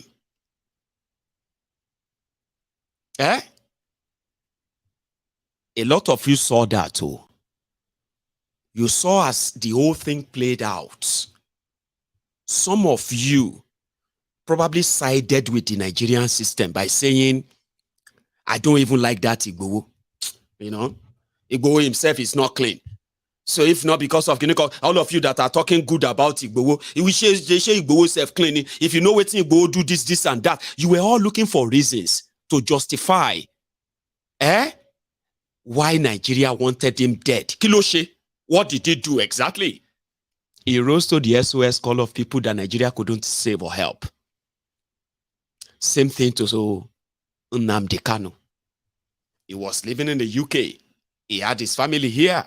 And yeah, of course, he has his family back in Nigeria too. He saw through what the future owed, but he could be spared. If he stayed here in the UK, Nnamdi would probably be a millionaire by now. If he chose not to talk about Biafra or anything, just kind of, this is a man that came to the UK. I don't even know how when, and he was already British. So this is like an average man like you and me, okay? Who had an opportunity to either chase what all of us love to chase. Success. I want to this, so that my family and my owner, this and that, they will not have to suffer. Is that not what majority of us are doing? Only a few of us actually do things because of other people, including those who can never repay us. You know that? Only a few of us do that. A lot of us who are kind of, I thank God I don't want any wahala. I'm okay. I'm putting my head there down. No, I don't want kiniko. Nnamdi Kanu had that same opportunity. Man traveled back to Nigeria in 2015. I bet probably when they told him that if you really want to lead Biafra and all these things you are saying, come back home. And he went back home. He traveled back to Nigeria with the intent of setting up that same thing that Nigeria dreaded at the time. And you know the story today. He could have avoided all of that like you. He could be enjoying his life, his money and his family and all of that like you. He could be traveling everywhere just like you. I mean, you don't have to worry but he knows that no amount of whatever citizenship he gets from everywhere, there's a particular one that is being suppressed and it is deliberate. There are people who felt like it shouldn't happen. And not happening, there is more they are doing to my people. He could have chosen not to. But a lot of you don't think it that way, Abi. He's doing it because they want to give him money. He's doing it because he's making money. He's doing this and that. You always want something to help you justify, especially in your mind, to justify why you believe he deserves whatever they are doing to him. Do you get what I'm trying to say here? It's about that, not what you feel, it's about justice, Abi. And when justice is killed or kind of murdered, because it's not affecting you, you have no idea that you are also going to be a victim too. Look at it today. Everybody is looking for justice now. Nigeria judiciary, you better save Nigeria. You reach your turn. You now believe that the judiciary are the ones that have to save Nigeria. Because the injustice is too much. You have no idea of the millions of IPOB members who have actually been subjected to that kind of a gaslighting thing, who have been actually made to come and confess to what they didn't do. A lot of them that you have been accusing when you see Sishiku Emeka, once you see Shinedu, once you see what do you call it? Anyone that sounds like Igbo, bam, IPOB. You are because they have made you feel like it is actually a bad thing to be an IPOB, even when you know they've done nothing. Today, a lot of you are also looking for justice. All of us are looking for justice everywhere now. We need justice. We want justice. Justice from where? From the same place that they have the same justice has eluded everybody. The same place that is justice is based on the color of your skin, no, not color, from where you come from. That's how you get justice, or how much is in your pocket. How much doesn't really matter more than where you come from, by the way. I'm just saying, I'm not trying to make you feel bad than you already feel. Oh. But when you compare all these things, they are the same. You didn't feel so bad when they tried to kill Igbo because it's none of your business. Who send them work? You didn't feel bad that there is a subsisting court judgment, not order, judgment, that said Nnamdi Kanu should be returned back to where they kidnapped him from. And it's almost, it's over a year now. You didn't feel bad because to you, but right now, a lot of you are feeling terribly, terribly, terribly bad that the judiciary is about to finish Nigeria. Which is true. It is, but they didn't start today. And that is why I told all of you that you may have your own disagreements. You may have all your own arguments and all of that. You are Nigerians. You are typical Nigerians. I understand. But you also need to give yourself time to observe things from other wider perspectives so that you can understand where everybody is coming from before you make your own position known. Not from that narrow, myopic, lens where you all know that a lot of you are conditioned that way.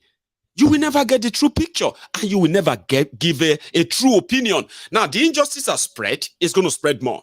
Tinubu is also going to suffer injustice too. It's just a matter of time. Boko Haram that traumatized the entire country, impoverished the entire country, right? He is also going to suffer some injustice too. It is turn by turn. It's just that how you go suffer and how you go recover from is going to be different this time. Yeah, so I thought I should give that my TED talk when it comes to this justice thing or justice that. I hope that goes well with you in a way that today you can see that all of us are becoming the same now. We all have something to ask for, or to demand for from the rotten system in Nigeria. So maybe by now, after your Supreme Court as well, all of now influencers and the rest, maybe una should start promoting the conversation around national sovereign conference where all Nigerians will come together and actually discuss if they still want to be together or they don't want to be together anymore. That national convo must not have any kind of no-go area this, no-go area that. You know what I said?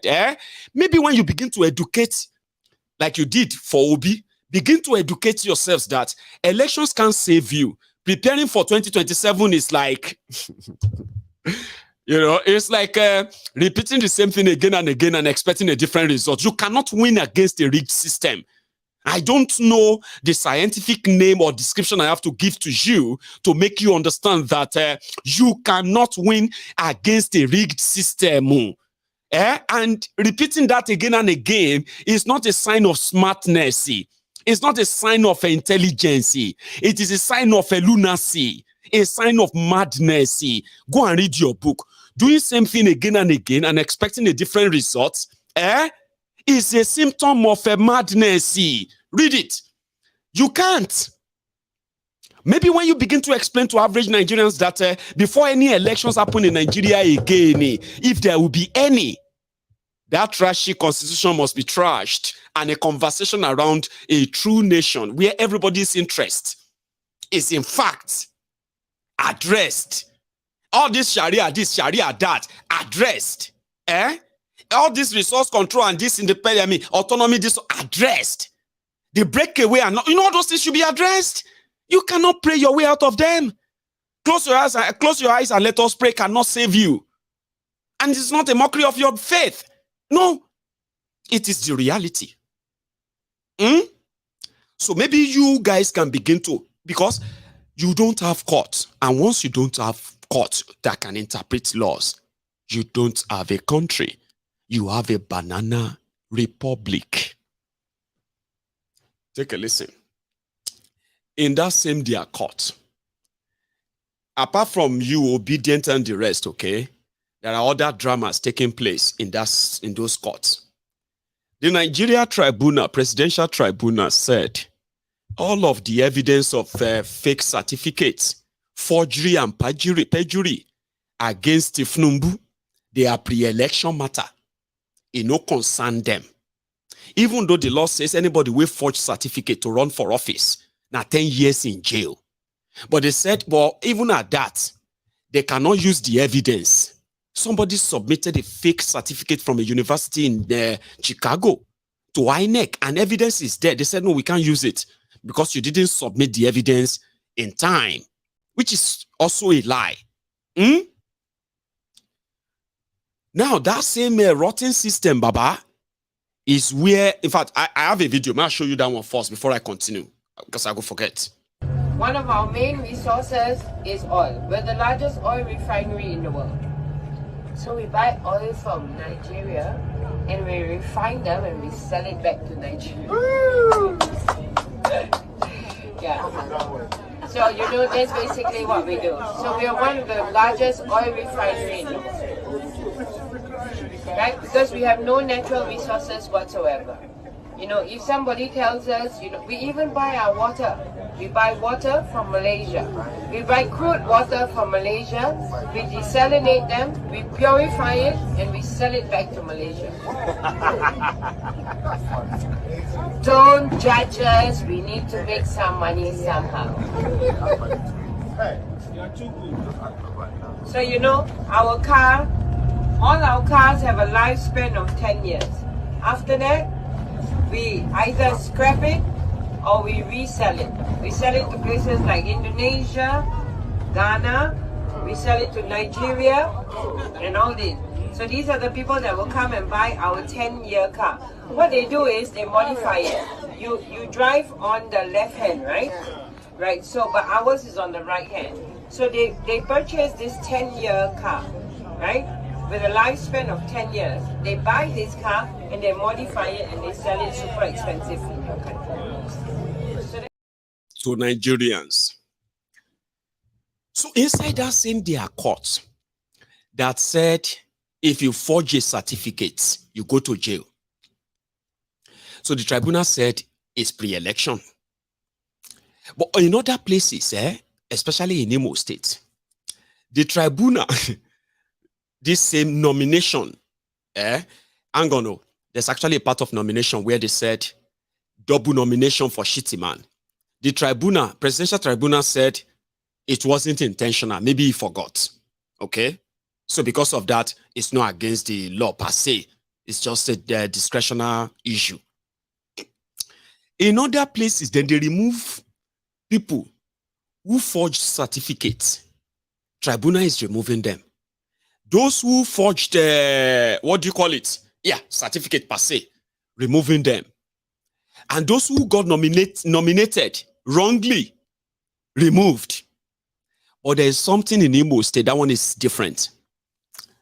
You know Ikenga, the Ikenga of Imo, that guy that is always exposing Oples Uzodigba, always Odijo. You remember Ikenga, right? He's a PDP guy. The tribunal removed him because of his nomination, whatever process. All right? A supposed pre-election, like Tinubu's case. So they removed him and they now said they should do a rerun. He's the one who won the election. Oh. They said they should do a rerun. In that rerun, PDP must not field the candidates. They don't want PDP to have candidates. Only Labour Party, APC. Only. About the guy scream, inside that same judiciary, ridiculous judgments that come from them that will tell you, once you lost your courts, you have lost your country. Go and read about it. Because if the country is going mad, if the rulers or operators of the country, if they are running mad, it is always there for the judiciary to checkmate them. One single judgment, the entire country can queue behind them. One single judgment, the entire country can go against them. But it's not always in the case of Nigeria. A rotten system is just going to be a rant, a cry for help. Like Ikenga. Listen to this, so you can feel it in his voice. Nigerian judiciary don't do that thing. And so you're shaking your phone, you can't run a country like this. No way. The Imo of today have acquired a tag of a breeding ground for activities undermining democracy, electoral process, rule of law, and even daily waste of human life. People are being killed left, right, and center, and the organs harvested. Since Uzodinma, that was never elected, took fake papers and misled the Supreme Court to being declared a winner from fourth position, all men of low electoral moral have constructed all sorts of evil or the other in Imo State. Elections are now being held without beavers. Beavers are now being bypassed. That will be subject for another discussion of how people can upload fake accreditation into the beavers machine. And that's why he thinks they can repeat this in Idato. It will not happen. Many people are losing the election at that tribunal because they won election and somebody went and uploaded fake accreditation to back up fake written figures. And that is why Ikenga must be killed to silence me. You cannot silence me. They feel if they can get away with the Supreme Court magic, they can get away with using pre-election business grant to steal our mandate. No way. Let me remind you all, we won the primary landslide. They challenged us and we won them, even when they did not participate even in our primary. And they still came back on the same matter. In that election, I was not in Imo State. My people stood and we won election. And I want Nigerians to know, the man he sent to court to challenge me won only one polling unit. Out of 346 polling units, 346 polling units, he won one polling unit. Not even Uzodinma's wife could win her own polling unit. In absence, my people defeated them and we had victory. And you come third, and then you go to tribunal because it had been tried in Supreme Court where he took fake result sheets, which could the Supreme Court move him from fourth position to first position. Now he thinks that they can come from third position and look at the impeccable victory of my people, that he could only get one polling unit with his party, and then you torpedo it with a pre-election grant of primary election, venue primary, that the court has defined clearly is a pre-election issues that you don't have locus. Not talk about the fact that you are from another party. And they have challenged it in different courts. We have won all of them, even up to Supreme Court. And then Justice Akpovi this afternoon said the mandate given to us by our people have been invalidated. The man he propped up to court and have been boasting that even if he means spending 1 month allocation, he will spend to make sure I am not declared a lawmaker. I was not defined by the House of Representatives. I have been a corrupted soldier for my people. I've gone through think and means, even with blood spilled by state agents in front of our house who have remained undaunted. This cannot define me. But the commitment I have with God as the messenger of the people, I will continue to roll high, and nothing can stop that. One polling unit. That is what they want. One polling unit. And you want to torpedo the supreme victory of our people. One polling unit. Tiagasa, they tiagasa. He fell. He fainted. He passed out. He passed out. 70 years old man. But when their people came, nuisance lele. Nuisance lele. Yay! Ikenga, the fighter. So is so kind of Nigeria don't happen to. It's not the first time, so it's going to fight them and all of that. But it's going to be in your court. Yeah, it's going to be in your court, and you're going to sit down there and be like, "Oh my God, did that just actually happen?" Because it is Nigeria. So all of you are probably telling yourselves, we should go and get ready and mobilize for 2027. 2027, we go and can you cut wow. You understand? You can actually have your 2027 or even 2030 election, whatever you want to have, in a renegotiated Nigeria that everybody actually clearly agrees to still remain there. And let's ask ourselves, like, do you want to be in Nigeria? Yes or no? No. You, yes or no? Yes. Okay, 1-1. Yes or no? No, 2-1. Like that. We can do that. Than for these people to say it's not negotiable. They just dumped that on everybody, including the drug baron. Of course, FBI said, FBI, DEA, CIA, what else again? IRS. What do you have in America again? NRC, CRP. All of them are now saying that they will release the document on Tinubu. A lot of you who have seen the news have been like, okay, yeah, release. Wait till they won't release where you never know. You know what I sense? I have sensed that they want to whitewash Tinubu from America because they know how obsessed a lot of you are with the America validation, British validation. I am happy. Those things are kind of wearing off now. Like a lot of people don't give a damn anymore. But millions of Nigerians still need that. You cannot go to America. I mean, American government knows that this is a clinical, but they do. But the same American government can actually like whitewash him, release whatever they want to release to make you, whatever they want you to know. They just release that and say, oh yeah, all the information, you begin to, So Tinubu is like this. I didn't know that. Oh, on the 20th of September, which is going to be like next week, they have already booked him to come to the New York and come and ring the NASDAQ bell. You know that bell that they ring inside the New York exchange, Krong, krong, krong, krong. They are bringing him there. FBI, DEA, SIA, and the rest of the CIA, they are now saying they will release 2,500 documents of Tinubu next month. Once they release them, I go bring them here, I can show you. Sure you get. But I also smell whitewashing. You know they're useful now anywhere. Even if you get any evidence, say, Tinubu, he did this, so and you snap and record the video, where you want to take him? Nigeria court? Nigeria court, you won't go stand as a witness. I go tell you, say, no. You know, we don't need you. They don't write your name, right? What to be your name? My name is Alhaji Sumbaku. Sumbaku. Yes, my lord, Alhaji Sumbaku. How come they wrote Sambaku? Oh, that one is error. Please, my lord, change it to Sumbaku. Say no. You cannot testify. It's like, this witness is no longer valid. You are not useful. In Nigeria court, it's called technicality. But some people are saying for the posterity's sake, so that our children, they will not be seeing Tinubu's photo, and they will be singing, and our heroes pass. The labor of our heroes past shall never be in vain. The labor of your heroes past is to mortgage our future. We have come to know that.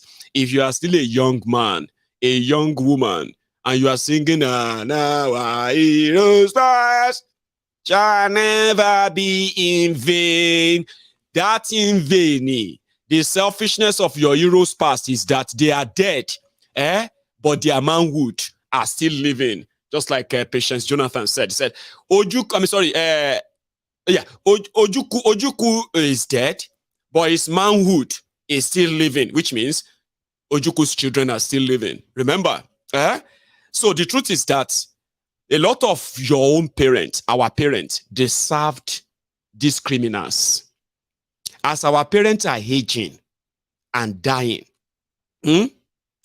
some of us are already growing, maturing, and getting ready. Not just to serve these criminals, including their children. My papa, my mama, lived under these lunatics, under these criminals, hoping that Nigeria will be better, until they passed. Myself, don't they get children now? Do you want me to lie to my children too? So I don't want them to wake up one day and see Tinubu's photo and be singing our heroes pass, Anna labor for heroes pass. Because the labor of your heroes pass is to loot you, mortgage our future, and then at least tag them abroad. They only come to Nigeria as a graveyard to come and get buried. So that is why we need to put that record straight. If they release them, I go bring them here for all of us to discuss and see. I say, yeah, so Tinubu is for example, I never knew that Tinubu was a Megida, and I didn't know that Tinubu was a teacher. I probably knew Tinubu as a narcotic accountant. That one is evidence and, sort of established. And, not in Nigerian court, because Nigerian court says it's over 30 years, so it's not useful now. Use another thing. What about the forgery? The forgery is the forgery. Kiloshe, what happened to the forgery? No, a forgery certificate. Shut up your mouth. Go, get evidence. So where are you going to take it to? You might sit down and count your own evidence about what you think, Baba. They work that way, unfortunately. Now, going forward, this one is an extra because I'm thinking I should take calls. Maybe I should take one or two. Okay, I'll take calls, okay? It was, few days ago, okay? I saw pictures, and they said Soludol and Soludombu of Anambra. So they said he's building the Julius Baja style of roundabout. Soludombu has been in government now for about 2 years, okay? Adi? The former central bank governor of Nigeria, a supposed economist. He promised them in Anambra, right, that he was going to turn Anambra to Japan of Nigeria. Anambra, Japan. That was the dream. In fact, it was actually a campaign slogan in Anambra for Soludombu until this image started popping out. They said they are doing Oka Road to Abinko, and because of traffic, so Soludombu is now building roundabout. Ewa ewon were iru roundabout were bi ojubo isu like la logri oko nile orita. When they say the issue have his own house at the center of the road, where the 3 footpaths meet. Waiting be this. Professor of economics, former central bank governor, a governor of a state. Kilon Shele. Apart from the fact that Agberos and the rest of them are quite more audacious and more deadlier than you will find even in Lagos. You won't believe it too. If you see the Agbero in Anambra, now war. And this Soludombu, unfortunately, is actually as dumb as as you can imagine. About roundabout to Shiwelele now, She Omagbe Beni Abi Omagbe Kinilobe. Our eco governor. I construct to roundabout Julius Berger standard. In an area for Koolu Naganiru, concrete mix larger behind. Portugal Ebony, for roundabout. Yes, we are there. Julius Berger standard roundabout. Julius Berger standard roundabout. Oka Road. Julius Berger standard roundabout. Oka Road. Julius Berger standard roundabout. Julius Berger standard roundabout. So I shared that on Mayegun's diary political earlier, and guess what? Now so some what do you call it? Some honorable mumus, the ombud slaves of Nigeria, came to advise me. Sorry, General. That one was talking to me. So, sorry, Mayegun, the people who send you this video, they send you a wrong video. It's a lie. It's not true. I was like, Kilonshe Wiri.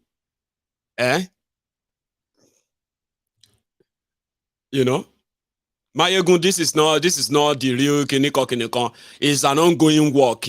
Ongoing work kill you there. You the mad, which kind of ongoing work be this? Roundabout, you are building a flower vase in your compound. Even take a look at the road. You roundabout worry. Anyway, I won't dwell much on that because in Koti Darugon Iluti Bajeo, you may not understand Yoruba, right? A young man killed his own father. Because things are very tough. Very, very tough. And to hit is very hard. In Ibadan, he went on to kill his father for money ritual. Last, be like 950,000 naira, the money ritual provided or produced. The papa died. 150,000 naira finished. He is even wretched, poorer than when they kill him, papa. Sorry if you don't understand Yoruba, I'll come back and tell you. Don't go anywhere yet. Ridwan Adewale. Ọmọ ìlú wo ni? Ọmọ Ìbàdàn ni. Ọmọ Ìbàdàn ni. Ní àdúgbò wọn Ìbàdàn. Ní Yana Church. Yana Church àbí? South. Ní Yana Church. Ní Yana Church. Ìlú wo ló ń gbé tẹ́lẹ̀ kó tó di pé dé Ìbàdàn? Ọ̀ṣọ́kọ̀ ni mo ń gbé ní ọ̀dọ̀ àwọn òbí mi. Lọ́dọ̀ àwọn òbí ẹ̀? Bẹ́ẹ̀ ni kó tó di pé mo kó mi bẹ̀. Mo wá sí Ìbàdàn wá kọ́ iṣẹ́. Ládùúgbò wo ní Ọ̀ṣọ́kọ̀?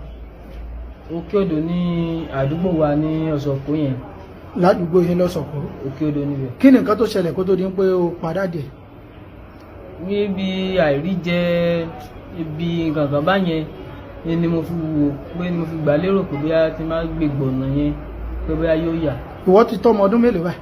Ọmọ 20 ọdún ni mí. Ọmọ 20 years? Bẹ́ẹ̀ni. Ní ẹ lọ́dún yìí báyìí? Ní mi lọ́dún yìí báyìí. Ó lágbára.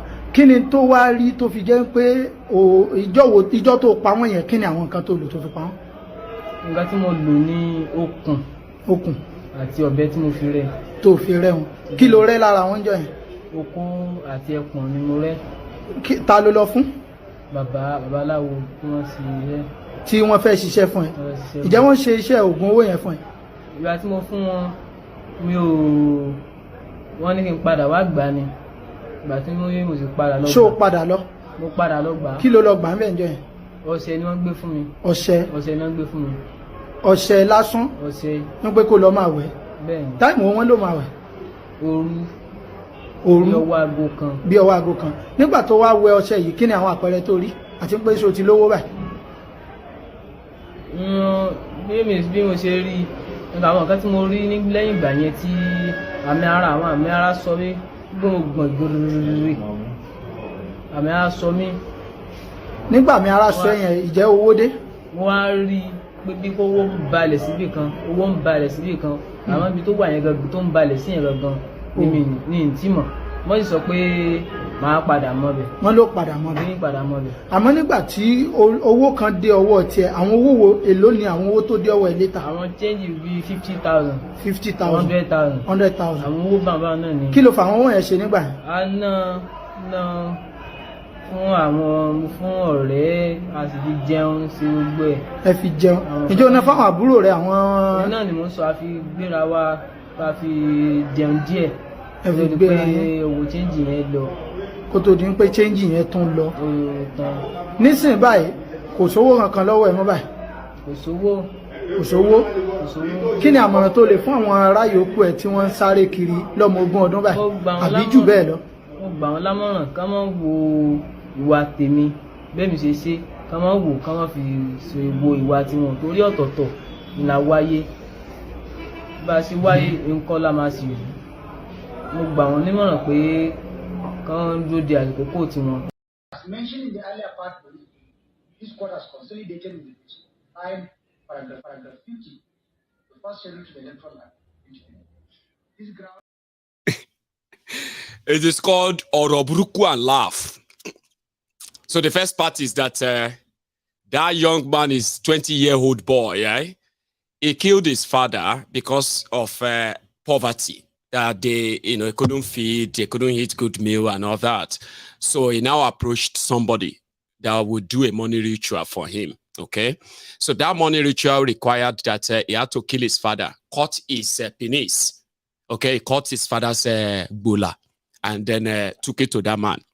When he took it to the babalawo, the herbalist, the babalawo. So they told him to come back. Now, when he went back, they gave him soap, a prepared black soap. And they told him to be kind of taking a bath with that soap in the middle of the night. So the guy, the interviewing him asked that, okay, what happened when you took your first bath? He said he saw a sign. His body kind of shake. All right? And he started seeing vision. That money is being dropped somewhere, but he didn't know where. Do you understand? Like, he knows that they are dropping money for him somewhere. Like, he could see them dropping the money, bag of money, but he just have no idea where. But for the few ones he's managed to lay his hands on, like 50,000 naira, 100,000 naira, they've used that one to eat. He killed his father. And he said, why? And he was like, I thought maybe we could use that to get out of poverty, kind of. Like we could use that and get out of poverty. So he snuffed our life out of his own father. committed a murder and is probably having a mental problem as well. You know, that somebody is talking nice and is cool like that, or is like confessing, doesn't really mean that they are normal. Also, that young man may not even kill his father. He may not cut off anything. He may just be one of those who have already lost it, even though he's very young. I was talking to somebody today at the salon, and it was like a random general conversation, okay? Like, you know, man, when we were growing up, you could like eat anywhere, everywhere, especially people you know on your street and all that, right? That it takes a community to raise a child, which is really, really something that we practicalize when I was growing up myself. I don't know what it is today. Like everybody seems to be minding their business today. There's so much decadence. There's so much loss in that, you know, in Nigerian society today that you can trace that to the fact that it is no longer the good old days anymore, where people actually pay attention to children, other people's children, because they treat them as theirs for the community and all that. So I said, the level of hunger, I think also I said that as well at the Yoruba Union meeting yesterday when I told them, I said, there are two types of hunger, okay? There is hunger for food, and you can say, oh my God, I'm so hungry now. I need to go and eat something. And there is also another hunger, which is the hunger that is kind of permanent, okay? They feel hungry, but they don't have any means of saying, oh, I am hungry because I want to eat. No, they've been like that because there's nothing to really eat. They eat when they see, and if they don't, they pretended to be existing. And you can see how emaciated they have become. People like that, okay? But that kind of hunger is the one that can always kind of give you this glory. Have you ever been so hungry that you have blood, sort of a blood vision? Like you are so hungry, right? You are hungry. You have not been able to go and eat, right? Then you decided to stand up and move or do something. Then you feel this sort of a blurriness, right? Sort of blurry view or dizziness. And you'll be like, oh, it's like blood rushed to my head. You know that one that you'll be like blood rushed to your head and it gave you that dizziness, And then you settle down after a few seconds and all that.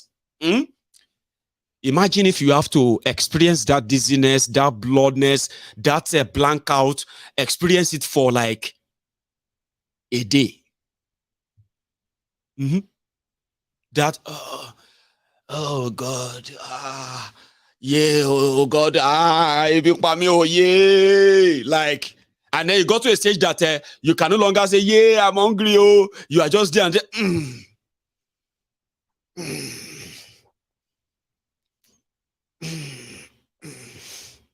so what's happened, Baba? You said, I'm all right.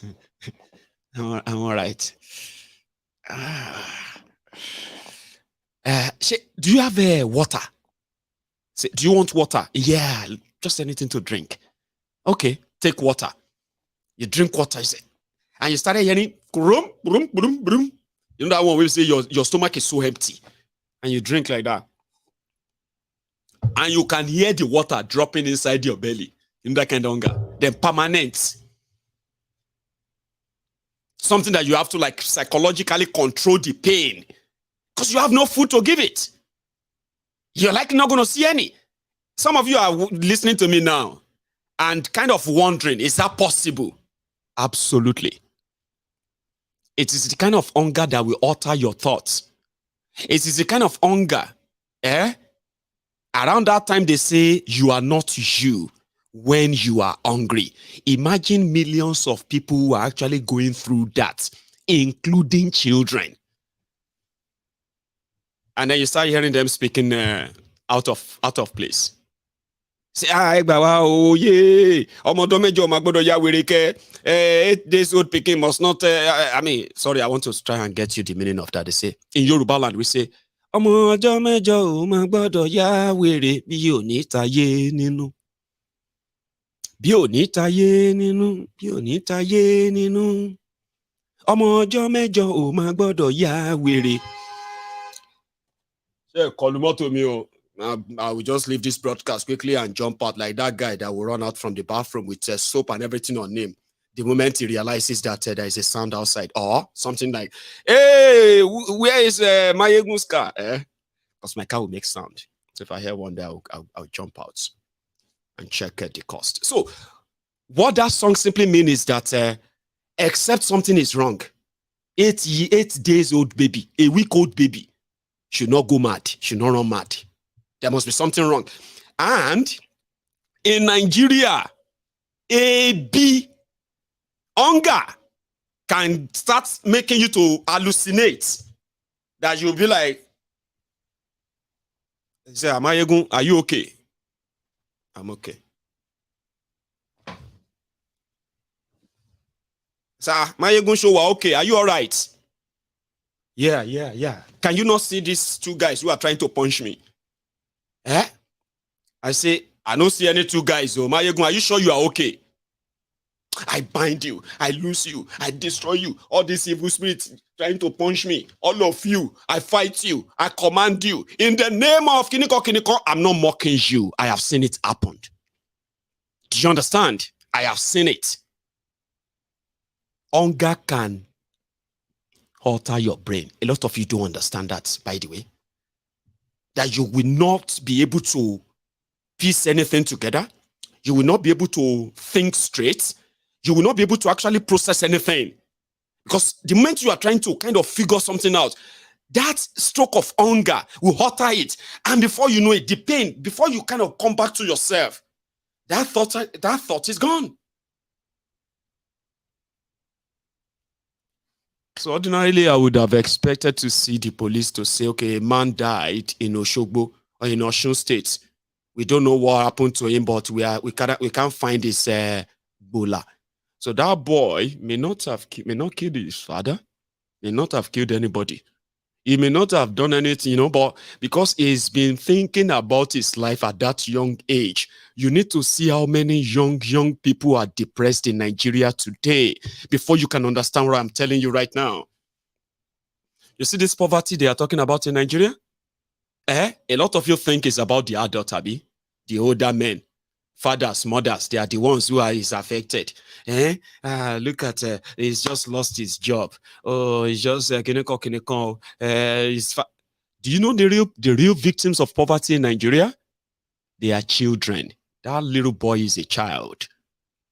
Of course, you will say no, he's over 18. Of course, I know. But he's a child. Right? But he's had a thought of what hunger has done to him, that he felt like doing money ritual would save him. So if he killed his father, I would love to kind of give that a follow-up. But when I bumped into that video, I wasn't seeing a killer. I didn't see a killer. I was seeing a little boy, disturbed, confused, and need real help. And there are many in Nigeria that nobody is listening to. A lot of them are going to end up walking on the streets with dirty clothes, with overgrown hair. Just call me weary. If you think I am mad, then I am mad in here. So yeah, so that I will stop pretending that I am okay. A lot of them are walking about young people whose parents' poverty has affected them, denied them opportunities, has boxed them into a corner that is beyond them, and they have nobody they are talking to, except their own peers, their friends, who mostly will introduce them to what? Drugs, as a way of escaping from their real world frustration, which Nigeria represents. So if you care about Nigeria, these are the thoughts that you should be kind of entertaining. Nigeria needs to have that conversation. You cannot continue to exist like this, living and dying for absolute nothing. Right? No. When I saw that, I was like, well, you know, because ẹni tó bá ti kàn lọ ní ó máa mọ̀. Now he who is na person wey the tail touch no better. So thank you so much. if you haven't really liked this broadcast, I had over 3,500 of us on YouTube earlier. Some of you have kind of left, which is all right. But if you haven't really liked this broadcast, I think you should. If you enjoyed this tonight, I am so sorry that even though I was going to take calls, and it would have been a perfect time to take those calls, okay? So I am going to have to see you some other time. I know. Why do you always do that, Mayegun? I just felt like when something is so good, like what we have just done tonight, sometimes we shouldn't kind of water it too much, even though it would have kind of made it bigger when people had their own views. But keep that for another time, okay? Thank you for your time, and thank you for all your support as well, okay? If you've joined us midway, watch this broadcast from the beginning. But if you did join from the start, thank you. I will see you some other time. Until then, good night and stay safe. Odaro.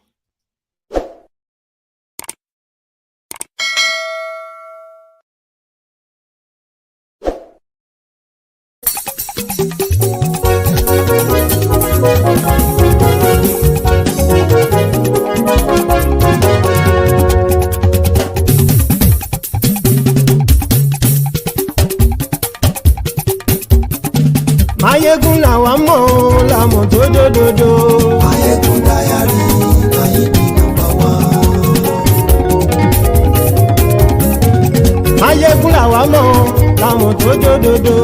Mayegun dayari Mayegun number one. Mayegun ti dé o ọ̀rẹ́ ara ìlú.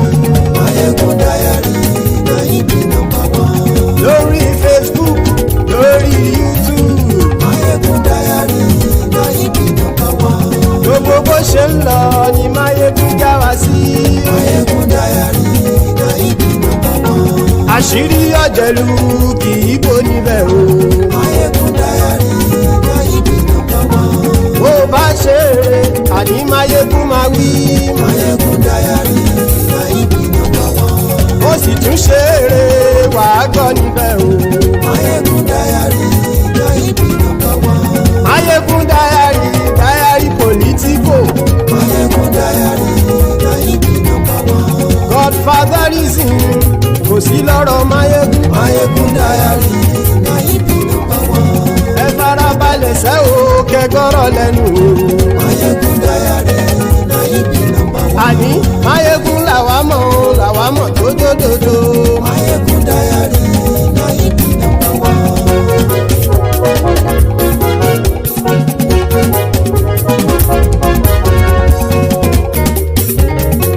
Àní ẹ̀sùn ràkì. Mayegun ti dé. Mayegun ti dé. Ọ̀jẹ̀lú ẹ̀sùn ràkì. Mayegun ti dé. Àní ẹ̀sùn ràkì. Mayegun ti dé. Lórí Facebook. Mayegun ti dé. Àní ẹ̀sùn ràkì. Mayegun ti dé. Lórí YouTube. Mayegun ti dé. Àní ẹ̀sùn ràkì. Mayegun ti dé. Bọ́ bàbá gbé wúrẹ́. Mayegun máa wí. Àní ẹ̀sùn ràkì. Mayegun ti dé. Ijó ìgbádìyẹ. Mayegun máa wí. Àní ẹ̀sùn ràkì. Mayegun ti dé. Bí pẹ̀sìdó bá rúfin o. Mayegun máa wí.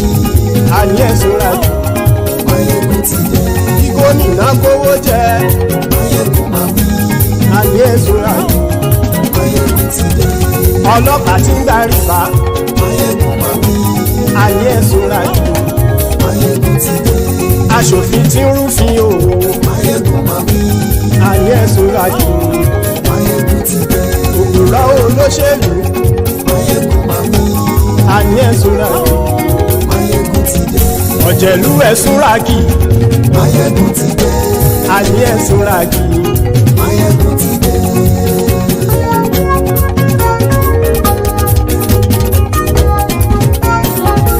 Mayegun ti dé. Gbogbo ọ̀jẹ̀lú ẹ̀sùn ràkì. Mayegun ti dé. gbogbo ọ̀jẹ̀lú ẹ̀ súnra kì ṣùgbọ́n ní bá ti ṣe èyí tó yẹ kí wọ́n ṣe ọmọ bá dèrò ní fi wọ́n níran o. Máyégún ti dé gbogbo ọ̀jẹ̀lú ẹ̀ súnra kì. Máyégún ti dé gbogbo ọ̀jẹ̀lú ẹ̀ súnra kì.